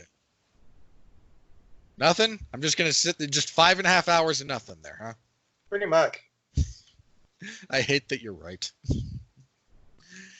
Okay. Again, this coming Saturday, I will have coverage of that in the MMA Zone of 411 Mania, so please stop by, say hello if you're so inclined. I try to get into the comment section when I have downtime between fights on these cards, so I'm as active as I can be, given the circumstances, so I hope you'll all stop by. All right. That's it for that. Let's go ahead and for the news portion of things. Let's start with this. The UFC has announced the middleweight title fight that will main event UFC 248. It's going to be champion Israel Adesanya attempting his first defense against Yoel Romero. This is unfortunate. Well, this relates to another event. You know what? We can just talk about these two things together, I guess. Robert Whittaker had to pull out of the fight with Jared Cannonier for personal reasons. Here's a crazy thing about Robert Whittaker, and this is not set in stone right now. But it would not shock me if that man goes down as, despite all of his accomplishments, one of the great kind of what-ifs of MMA. Because, that man achieved so much. But he's also had to deal with a lot of outside the cage stuff, a lot of injuries. He's lost years of his athletic prime. And he's probably going to wind up a little bit, not just a guy who achieved a tremendous amount, but a guy who, unfortunately, could have still achieved more. And the timing of this is what's truly unfortunate for Jared Cannonier in particular. Had Cannonier been available, I think he should have gotten the title fight instead of Yoel Romero. Unfortunately, with Paulo Costa out injured, and at the time that they had to be setting up this fight, Cannonier and Whittaker already having been made, there wasn't really a better option than Romero. And Adesanya had said he was interested in that fight. I'm okay with it. Again, if Whittaker pulls out of this fight, 2 weeks ago, then I think it should be Cannonier. Given all the moving parts, I can understand it going to Romero, and it's a great fight. And if I could think of someone Romero was leapfrogging in practice, I might lobby for that. But the other, top contenders are out or had other fights scheduled. Romero's kind of the next guy up, and it's odd to see a guy get a title fight off of back-to-back losses. Not a good thing. But there was a lack of options for this fight at the time, which is not true of the next fight we're going to talk about, but we're talking about this one now. And I'd rather it were Costa because he's the guy who's winning, but he's not available, and the machine keeps on turning, and that's kind of the reality. So, Jeff, how do you feel about this one? I know you're not the biggest fan of Adesanya versus Romero, but what are your thoughts? I don't like it one little bit. They're giving a title shot to a guy who's lost his last 2 fights, is 1-3 in his last 4. This makes no sense. It's ridiculous. And again, the only sense it makes is just because of where the division stands right now. You like it because you love Yoel Romero. I do like watching Romero fight. You're That's true. Big Yoel Romero fan. Even though he probably has one of the lowest fighter IQs in the UFC for such a high-level fighter. Yeah, imagine if that man could string together a fight mentally. He'd be almost unstoppable. Makes no sense. Okay, again, with the knowledge that Costa's not available and Cannonier wasn't when they were setting up the card. And neither's so if you have Whittaker, Costa, and Cannonier out of the equation. Why is Cannonier out of the equation again? He had signed to fight Whittaker. Hang on. Why not? Why? He just beat Jack Hermanson. He's on a 3-fight winning streak. Why not give him the title shot? Because he was already signed to fight somebody else. So? Like, there was already that fight in place. And who is he fighting now? Oh, no, at the moment, I don't think they've announced a replacement. This all happened within a couple of days of each other. Right. And why not have him fight? Why not move him to fight Adesanya? Because they had to negotiate and put together that card under the assumption that Whittaker and Cannonier was happening. I mean, they had probably already signed they'd probably already signed Romero versus Adesanya and before hang on. And Costa is also hurt, is what you're saying. Yeah, Costa's injured. I don't like any of it. Middleweight's in a shockingly odd spot. Like, why not put Adesanya in there against Cannonier? Which makes sense. If Costa is hurt, Whittaker is hurt. Well, we don't know what's up with Whittaker. Whittaker is out of the picture right now. Well, you wouldn't give him an immediate rematch anyway. And Darren Till is also hurt, correct? I recall mention of Darren Till being injured last night. Yeah, something that was like he's not available within the necessary time frame at any rate. Okay, so apparently Dana White said last night that Till is also injured. Okay. I don't know if that's true, but even if he was healthy, I would still advocate Jared Cannonier. He has the best win streak outside of Costa right now. He's the next contender in line. Yeah, and I think that again, he just picked up an incredible win over a surging Jack Hermanson. Yeah. So that's the fight. He would be the guy if it's not Costa. And I think if Whittaker had fallen out earlier than he did, they might have been able to make that happen. But if I had to guess to me, there's no reason you still can't do it. Because now they have signed bout agreements and contracts in place for Romero and Adesanya. Which they should never have booked in the first place.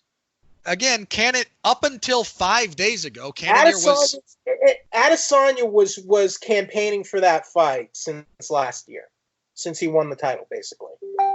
He's been chirping at both Romero and Costa. He seems to want to fight both of them. This fight is ridiculous. It makes no sense. Again, if Cannonier had been available when they had to negotiate for this fight and put it together, I'd agree. Unfortunately, Cannonier had signed a fight. But we've seen plenty of fights fall apart and things have to get shifted around. It's happened countless times. Yeah, but you very rarely see the UFC have to go through the paperwork of breaching a fight that's already signed for a date, purely on their end. The UFC is now contractually obligated to promote Adesanya versus Romero on that date. They should have never, but they should have never. That fight should have never come up. So your contention is Cannonier should never have signed to fight Whittaker in the first place and should have been the next guy up. My contention is UFC never should have signed Romero versus Adesanya ever. So who should Adesanya be fighting if Cannonier, Whittaker, and Till are all out of and Costa are all out of the equation? Cannonier. Cannonier's out of the equation. He and Whittaker are fighting. That's the assumption you have. Hang on. So you're saying that fight is remaining intact for now, is what? No. I'm saying, let's go back in time 6 weeks. You're the UFC matchmaker. You have to put together Israel Adesanya versus somebody for UFC 248. Cannonier and Whittaker are fighting. Costa's out. Till's out. Who's up? You're offering legally binding documentation. They're going to sign. We have to go forward with this. Who's next? The card was put together under the preface that Cannonier and Whitaker was booked for this fight. And since that fight was booked, they need Adesanya for that fight. And since Cannonier Whitaker was already booked. Yeah, look, again, they probably had Adesanya and Romero signed well before they announced it publicly. They probably had that signed before Whitaker announced he was withdrawing from the Cannonier fight. My problem is that they even signed Romero Adesanya in the first place. I understand that, and from a meritocratic standpoint, I agree with you. From a machine keeps turning standpoint, you want Adesanya defending the belt at 248. You can't have Till, Whitaker, Costa, or Cannonier. Who's next? Derek Brunson. He already beat Brunson. You're going to try and sell that rematch off of Brunson's last fight? I mean, Brunson has won his last two. I'm not arguing the merits again, but this is a guy that that Adesanya already smoked in the first round, and that has no promotional or there's no buzz around Derek Brunson. To me, this Romero fight is ridiculous. I'm sorry. There's no. Look. All things being equal, I agree with you. All things are not equal. Then I'm shuffling the deck. I'm reshuffling the deck as UFC has done in the past, and I'm booking Cannonier versus Adesanya. That is my decision. That's my promoter decision. You're going to pay out Romero and all the people involved for breaking that contract. I feel like they've done this before. You know what? That's the crazy thing is. Hang on. I genuinely mean this. When's the last time the UFC broke a contract for a fighter for a fight on a date apropos of nothing else? Wasn't Romero supposed to fight someone that Dana White was like, I'm going to make this good for Romero or something? I don't know. He might have. Dana White says a lot of things. I'd have to go back and look, but I'm sure this has happened before. I'm not saying it's never happened. I'm saying I can't remember.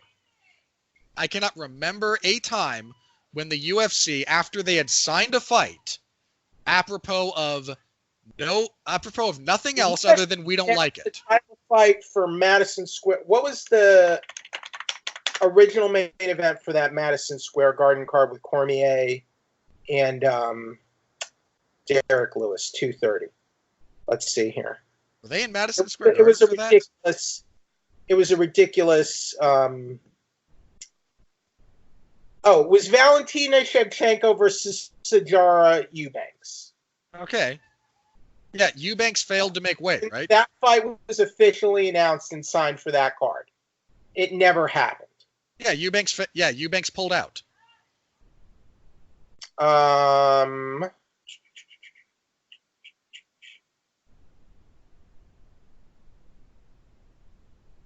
Again, I'm not saying this has never happened. I can't remember the UFC ever having signed a fight and then just going, you know what, no. Eubanks did not pull out. She fought on that card. She missed weight, didn't she? She did miss weight, but she didn't pull out of the fight. Yeah, she missed weight. And what was the deal with? I kind of remember the event you're talking about now. She was booked to fight Valentina Shevchenko. I think the UFC just put that in as a placeholder fight. Is my theory.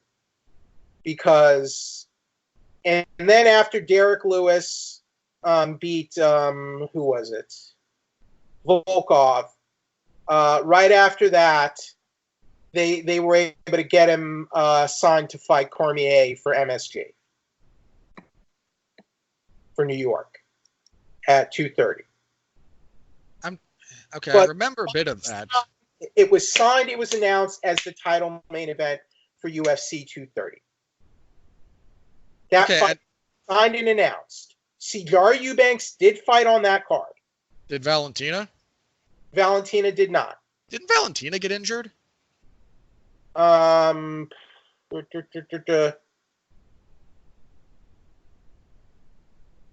Because No, I think no.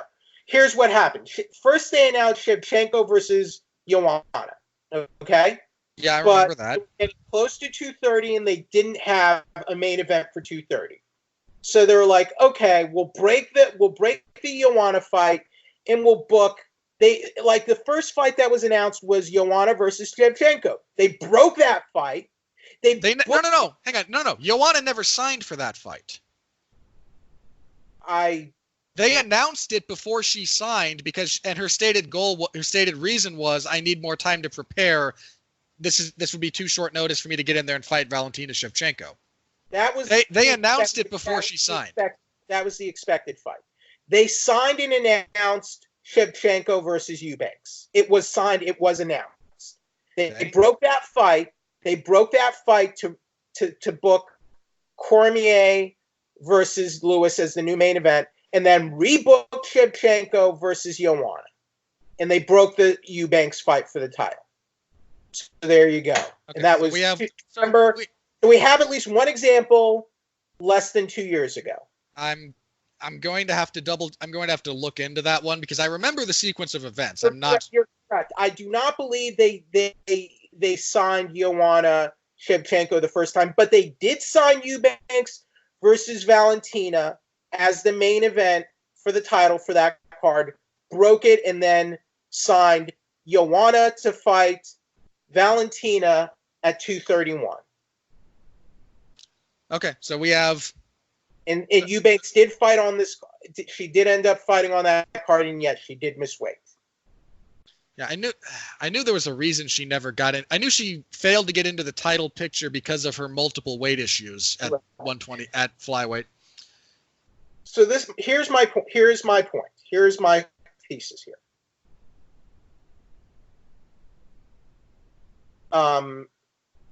You should not have booked Adesanya against Romero.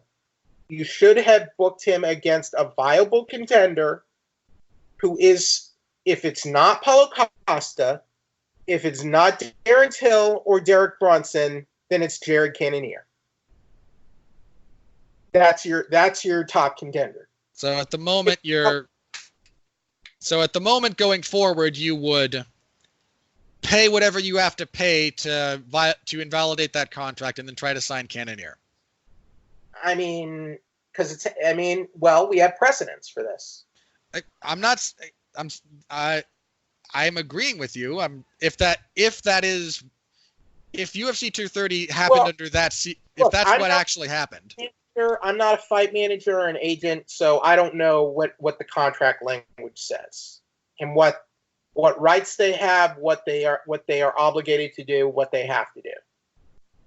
So yeah, because there are absolutely legal protections in place for fighters to not just get completely dicked around by promoters after they sign bout agreements like this. Then I still would have booked Cannonier versus Adesanya. So you would not have booked Cannonier versus Whitaker in the first place. I would not have booked Adesanya versus Romero in any place. Again, assuming you have to have a main event for 248. It's going to be Adesanya defending the belt. You would go with why does he have to fight at 248? You need a main event for 248. Okay, but why does it have to be Adesanya? Would it matter if it were 249? We already have Joanna versus Weili Zhang. That's not a pay-per-view quality main event.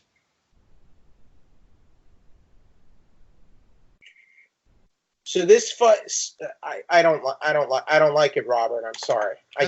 I'm not saying you have to like it. I'm not even saying I won't watch it. I don't approve of the matchmaking. Hang on. Yeah, Whitaker and Cannonier was actually set for this event. Yeah. They probably had that fight as a backup for Adesanya versus Romero. I mean, look, we've seen. So who is Cannonier going to fight now? Do we know? No, this happened very recently. Again, earlier last week. I'm keeping Cannonier. Well, I want to keep Cannonier on this card as an alternate, quite frankly. At a minimum, yeah. I mean, if you can't do anything else with the guy, I'd pay him to train and be ready in case something happens in the main event. They have done more recently as of late.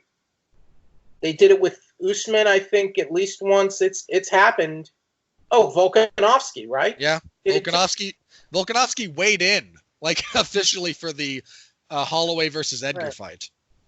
Yeah, I would pay him to be your alternate for the card, at the very least. Yeah, I would absolutely do that. Cannonier would be opposed to that. I don't know. He might have to consult his pyrite. His what? Oh. Have you not seen him talk about pyrite? His whole, like, the crystal stuff. Yeah, right? he's a weird guy. And, hey, fair play, man. You fight in a cage. Hey, like, whatever. I say whatever works for you. I mean, Tony Ferguson's brain does not function like a normal human's, and he's, where he is. So. I can maybe. Yeah, Cannonier seems like a weird cat, but I can't argue with the results. Considering where he was a few years ago, but a few years ago he was an air traffic controller in Alaska. I mean, like where he was earlier in his UFC career. I think he was still working. In 2015, he got knocked out by Sean Jordan. Yep, that's the thing that happened. I'm not as annoyed with this as I am with Cejudo versus Aldo.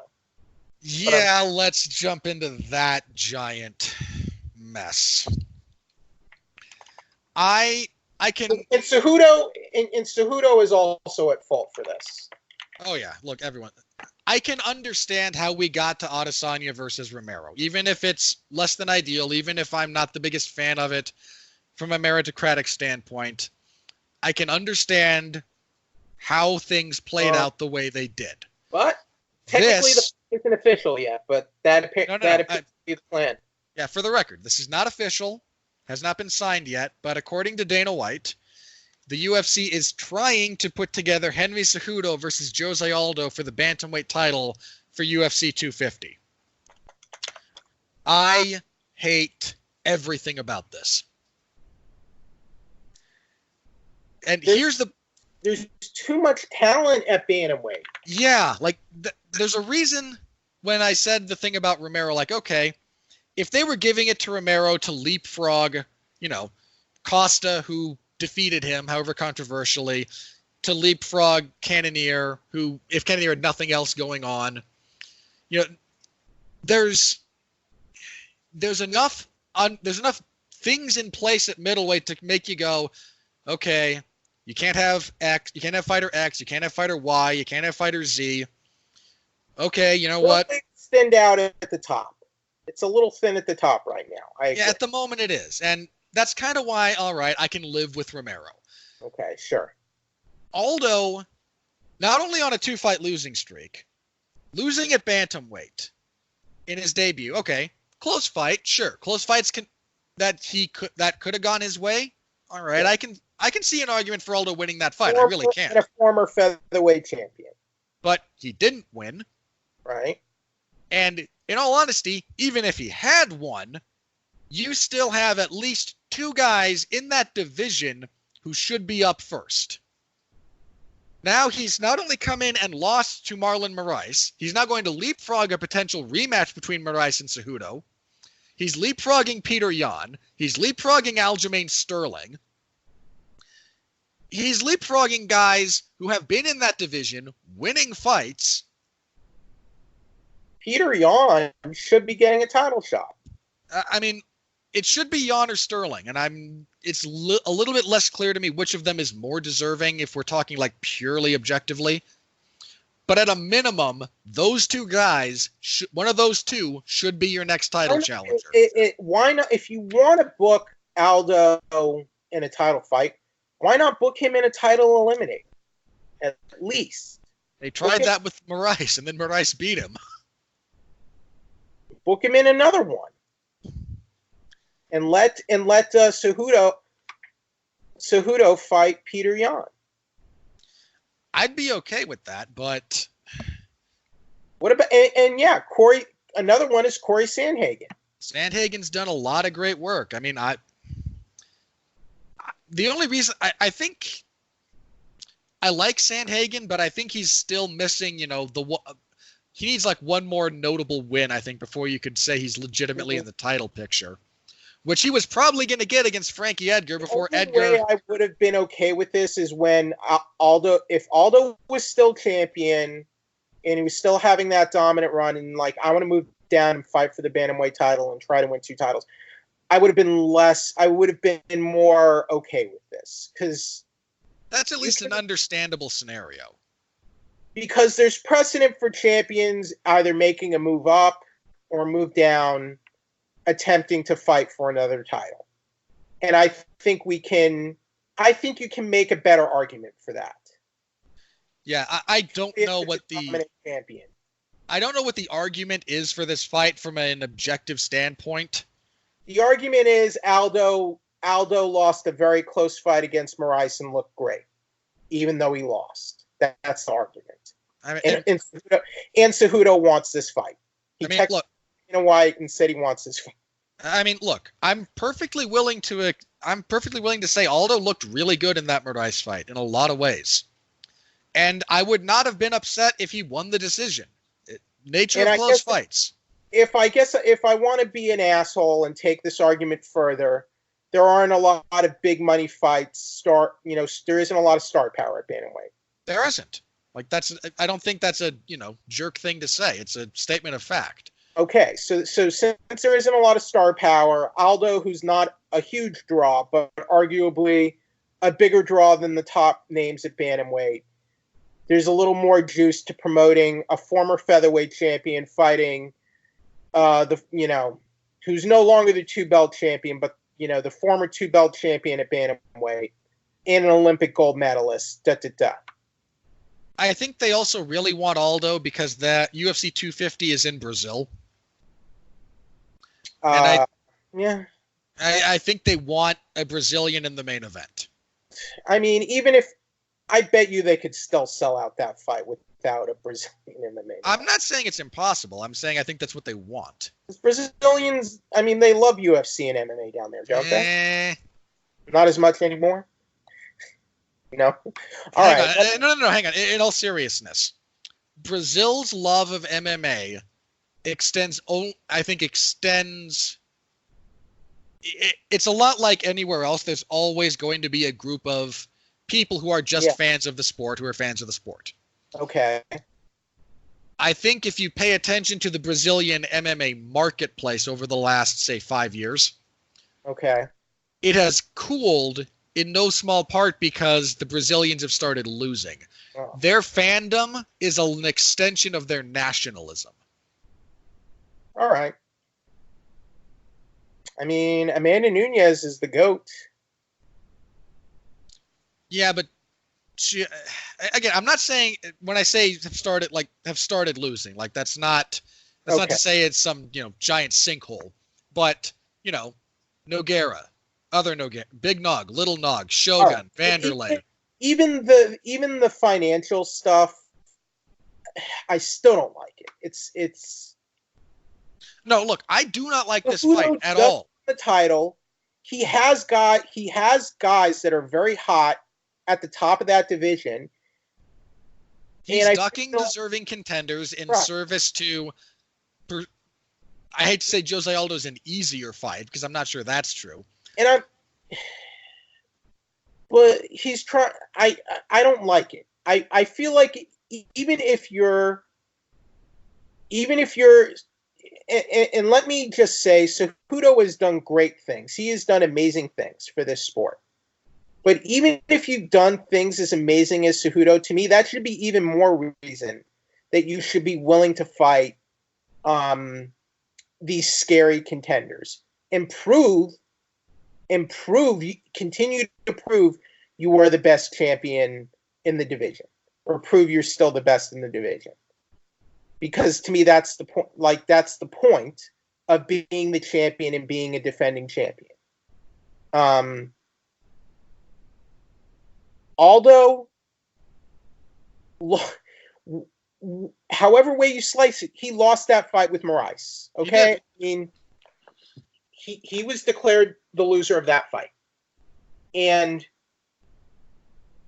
I just can't. To me, I can't justify this from any logical standpoint. I can't. I got nothing. Like, again, I can defend Adesanya and Romero for a lot of reasons. I can't defend Cejudo. I can't defend Cejudo and Aldo. I do not like that either, and I do not like this. So I would say do not book this fight. Since it hasn't officially been signed yet, I really hope it doesn't go forward. I will say this. If they make the fight, I hope Aldo kicks his head off. I mean, it would be amusing for the irony, considering this is what he campaigned for, and ever since he became champ, he's been campaigning for, money weight super fights, which I understand. You wanna cash out and you want to make as much money as possible, but I don't know. I just don't. This upsets the guys that are next in line who should be fighting for the belt. Yeah. And I feel like just because you have the belt, you shouldn't be able to avoid those fights. I would agree with that. Okay. I think that's all I had for major news. So is there anything that you're aware of that you want to touch on?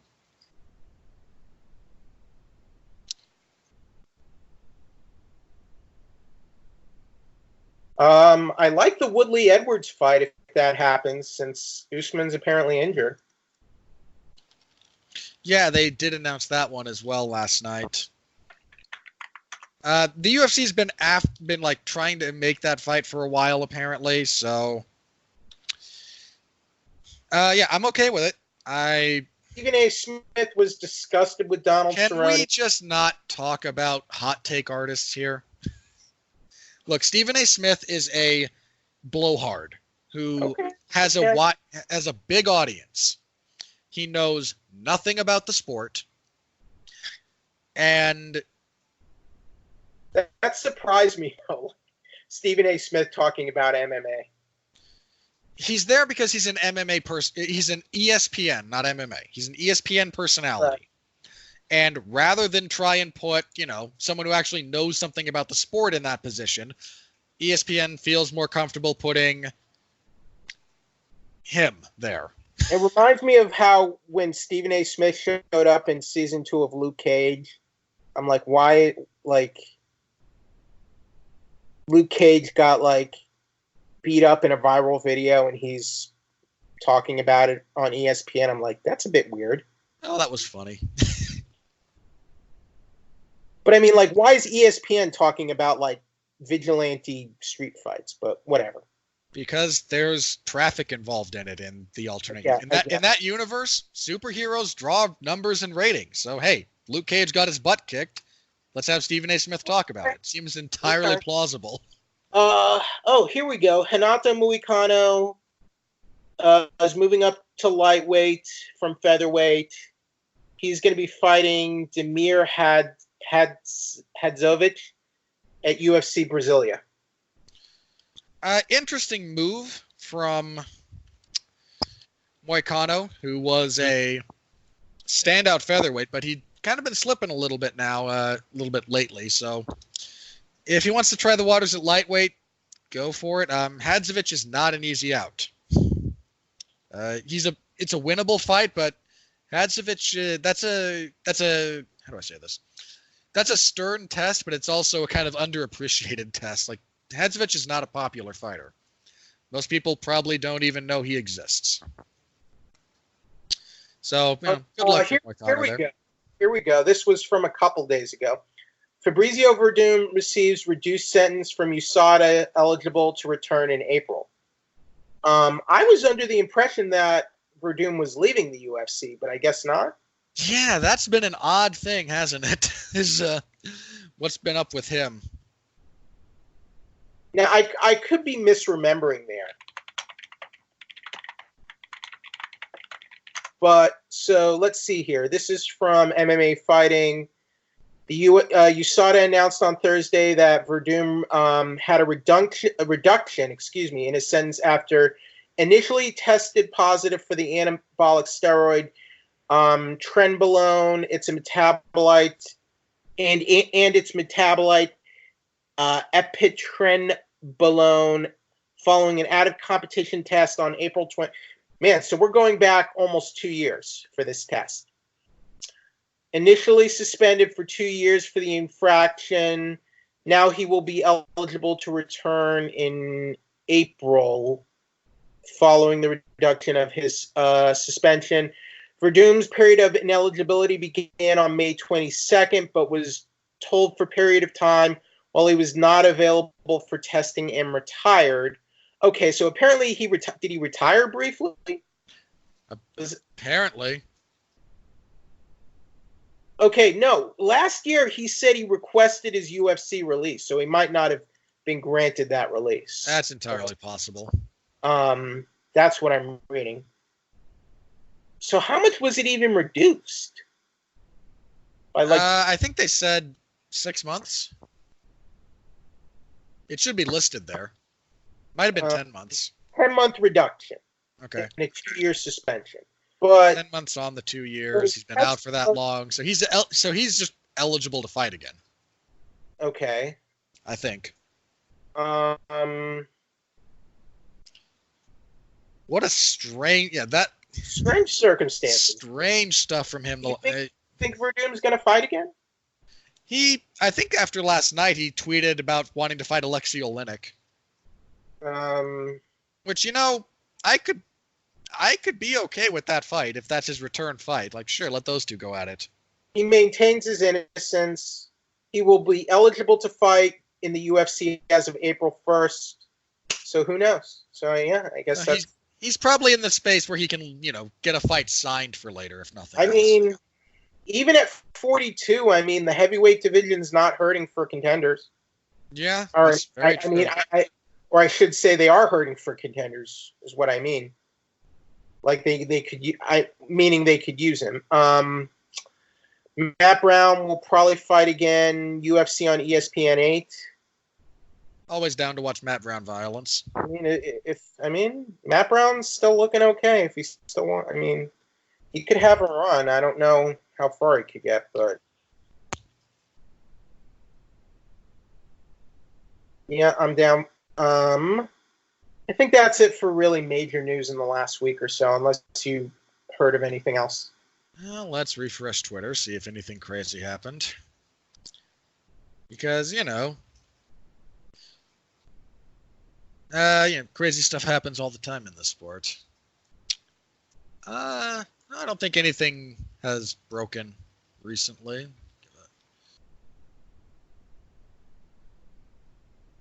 No, doesn't look like anything. Doesn't look like anything new has dropped. So let's go ahead and get into our plugs. So what do you have? Okay, so Bad Boys for Life, which was okay as far as action movie sequels go. I have to see that so I can review it, and I think I would rather die.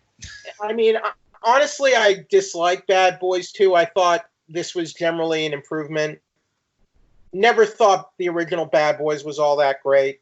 It's not. This wasn't great either, but I thought okay, as an action movie sequel, I was okay with it. Doolittle, wow. Did little? Eh. As far as January, yay, wordplay. I think Robert, even you would admit, in recent years we've seen more, not prestigious but higher profile films coming out earlier in the year. This is not one of those that breaks the stereotype. This is, February will occasionally see a few sleepers. Yeah. January is still kind of a dumping ground. Generally September and January, right? But there have been exceptions. This is not one of those exceptions. This is very much a dumping ground month movie, and I feel genuinely bad for whoever's thought that movie should have $175 million budget. I mean, you got to pay. You got to pay for Robert Downey Jr.'s quinoa budget. You know, got to have. You know, he's in it. I mean, he's got to stay healthy. In all seriousness, I mean, the majority of that budget went to the copious amounts of CGI that had to go into that movie, but still, like, who thought that was a good idea? I mean, I imagine Downey. I mean, he probably won't like this because it's a movie he can do for his kids, and I imagine this. You know, you have this character who's like a tortured, kind of eccentric genius. I'm sure he really dug that. You know, this was basically like a kidified Sherlock Holmes with a really bad Welsh accent, or a vague imitation of what Robert Downey Jr. thinks is Welsh. But it was horrible. Wait, he has to do a Welsh accent? I couldn't. That's what he was going for? It sounded vaguely Irish to me. I couldn't even tell. Oh, I can hardly even tell what he was saying in the movie. At times, it didn't even sound like English. But, I mean, I love you, Robert Downey Jr., but this was not it, sir. I'm sorry. So that's all I have. All right. As for myself, I got together with Andrew Graham, a fellow kind of military history nerd, and we reviewed 1917 on Damn You Hollywood last week. So you can find that in, the other like pseudo-adjacent announcement. The Radulich and Broadcasting Network feed has basically been subsumed by the W2M podcasting feed. So that's where you're going to find all the other shows I'm talking about. Feel free to go subscribe to that on your preferred podcasting app. So we talked about 1917. Great movie. Unbelievable feat of filmmaking. And found some critics who are just complete morons, as usual. This week, Mark and I will be reviewing Bad Boys for Life. Mark will laugh at my pain, per usual. I believe Monday, I've got to double check this, but I believe Monday is the TV party for The Witcher, the Netflix adaptation. I think that's going to be Mark, myself, and Jesse Starcher. There's a few things that I have to double check, but that will be coming shortly, if nothing else. So you can listen to us talk about Henry Cavill and The Witcher. And so help me God, the first person on that podcast who starts singing that song, I'm going to fly to their home state and beat the crap out of them. Not because it's a going to your Witcher, oh Valley of Plenty, oh Valley of Plenty. Just stop. Toss a coin to your Witcher, he's a friend of humanity. Look, I spent a day looking up like metal covers of that song. I don't need to hear other people sing it. Sounds like you like the song, Robert. I mean, it's a short, stupid, catchy little thing. Like, okay. I like Her Sweet Kiss too. That was the other song from season 1. Yeah, there was. I mean, you know, they put a lot of work. That show clearly had a lot of love put into it, and that does come through. So you can find me talking about that, I believe, Monday. Tuesday will be Bad Boys for Life, where I lament the existence of so many things. Like Martin Lawrence's movie career. How did that man have a career that lasted this long? He's a popular comedian. Is he? He clearly has a fan base. Does he? I've never met a fan of Martin Lawrence. I'm just going to say that. He had a hit sitcom on Fox for a while, as I recall. What was it? It was Martin. I never saw an episode. It was on in the 90s. 90s relic. Look, I think the only thing I've seen Martin Lawrence in that I kind of enjoyed was, didn't he team up with Tim Robbins for like an action comedy, Nothing to Lose? Yeah. Yeah, I got kind of a kick out of a few points of that, but other than that. What about Black Knight? I don't think I saw it. Blue Streak. Didn't see it. Big Mama's House. Would never see it. Made 3 of those. I'm sure he did. Tyler Perry's still making Medea movies. That does not change the fact that I would rather drop a phone, like go find an old phone book and drop it onto my crotch than watch the movie.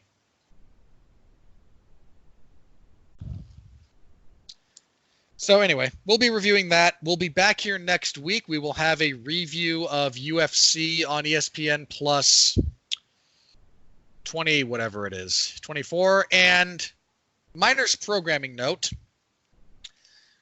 because the Super Bowl is February 2nd, that would be a Sunday. I have a family tradition around the Super Bowl that will kind of preclude me from recording the podcast. There is no event on the 1st of February. So instead, next week on the 26th, we were going to have an early preview of UFC 247. Unless I decide to do something earlier in the day on the 2nd. You know what? If the card meaningfully changes, I will do something early. I will do an early morning thing on the 2nd. If it doesn't, then we'll let the one from the 26th stand. So our next episode, again, the 26th, we will take the 2nd off and then be back after that on the 9th, where we will review 247 and preview Anderson versus Blachowicz. Why in God's name is Diego Sanchez in a co-main event in 2020? I am jaded by this sport because it makes you jaded. All right. Last thing you can find me doing this week. On Friday, I will be pinch hitting for Larry Zonka in the Wrestling Zone. I will be covering Friday Night SmackDown because there's an NWA pay-per-view that same time, apparently. So Larry will be covering that. I will be covering SmackDown for whatever that's worth. So feel free to stop by over there and say hi if you're so inclined. And that's it. We'll be back next week. Until then, everybody, thank you again for your support. Please interact with the material. Like, comment, subscribe, tell a friend, tell an enemy. I do not care who you tell. Always appreciated. Until next time, thank you again, everyone. Stay safe out there, and please continue to be well, be safe, and behave.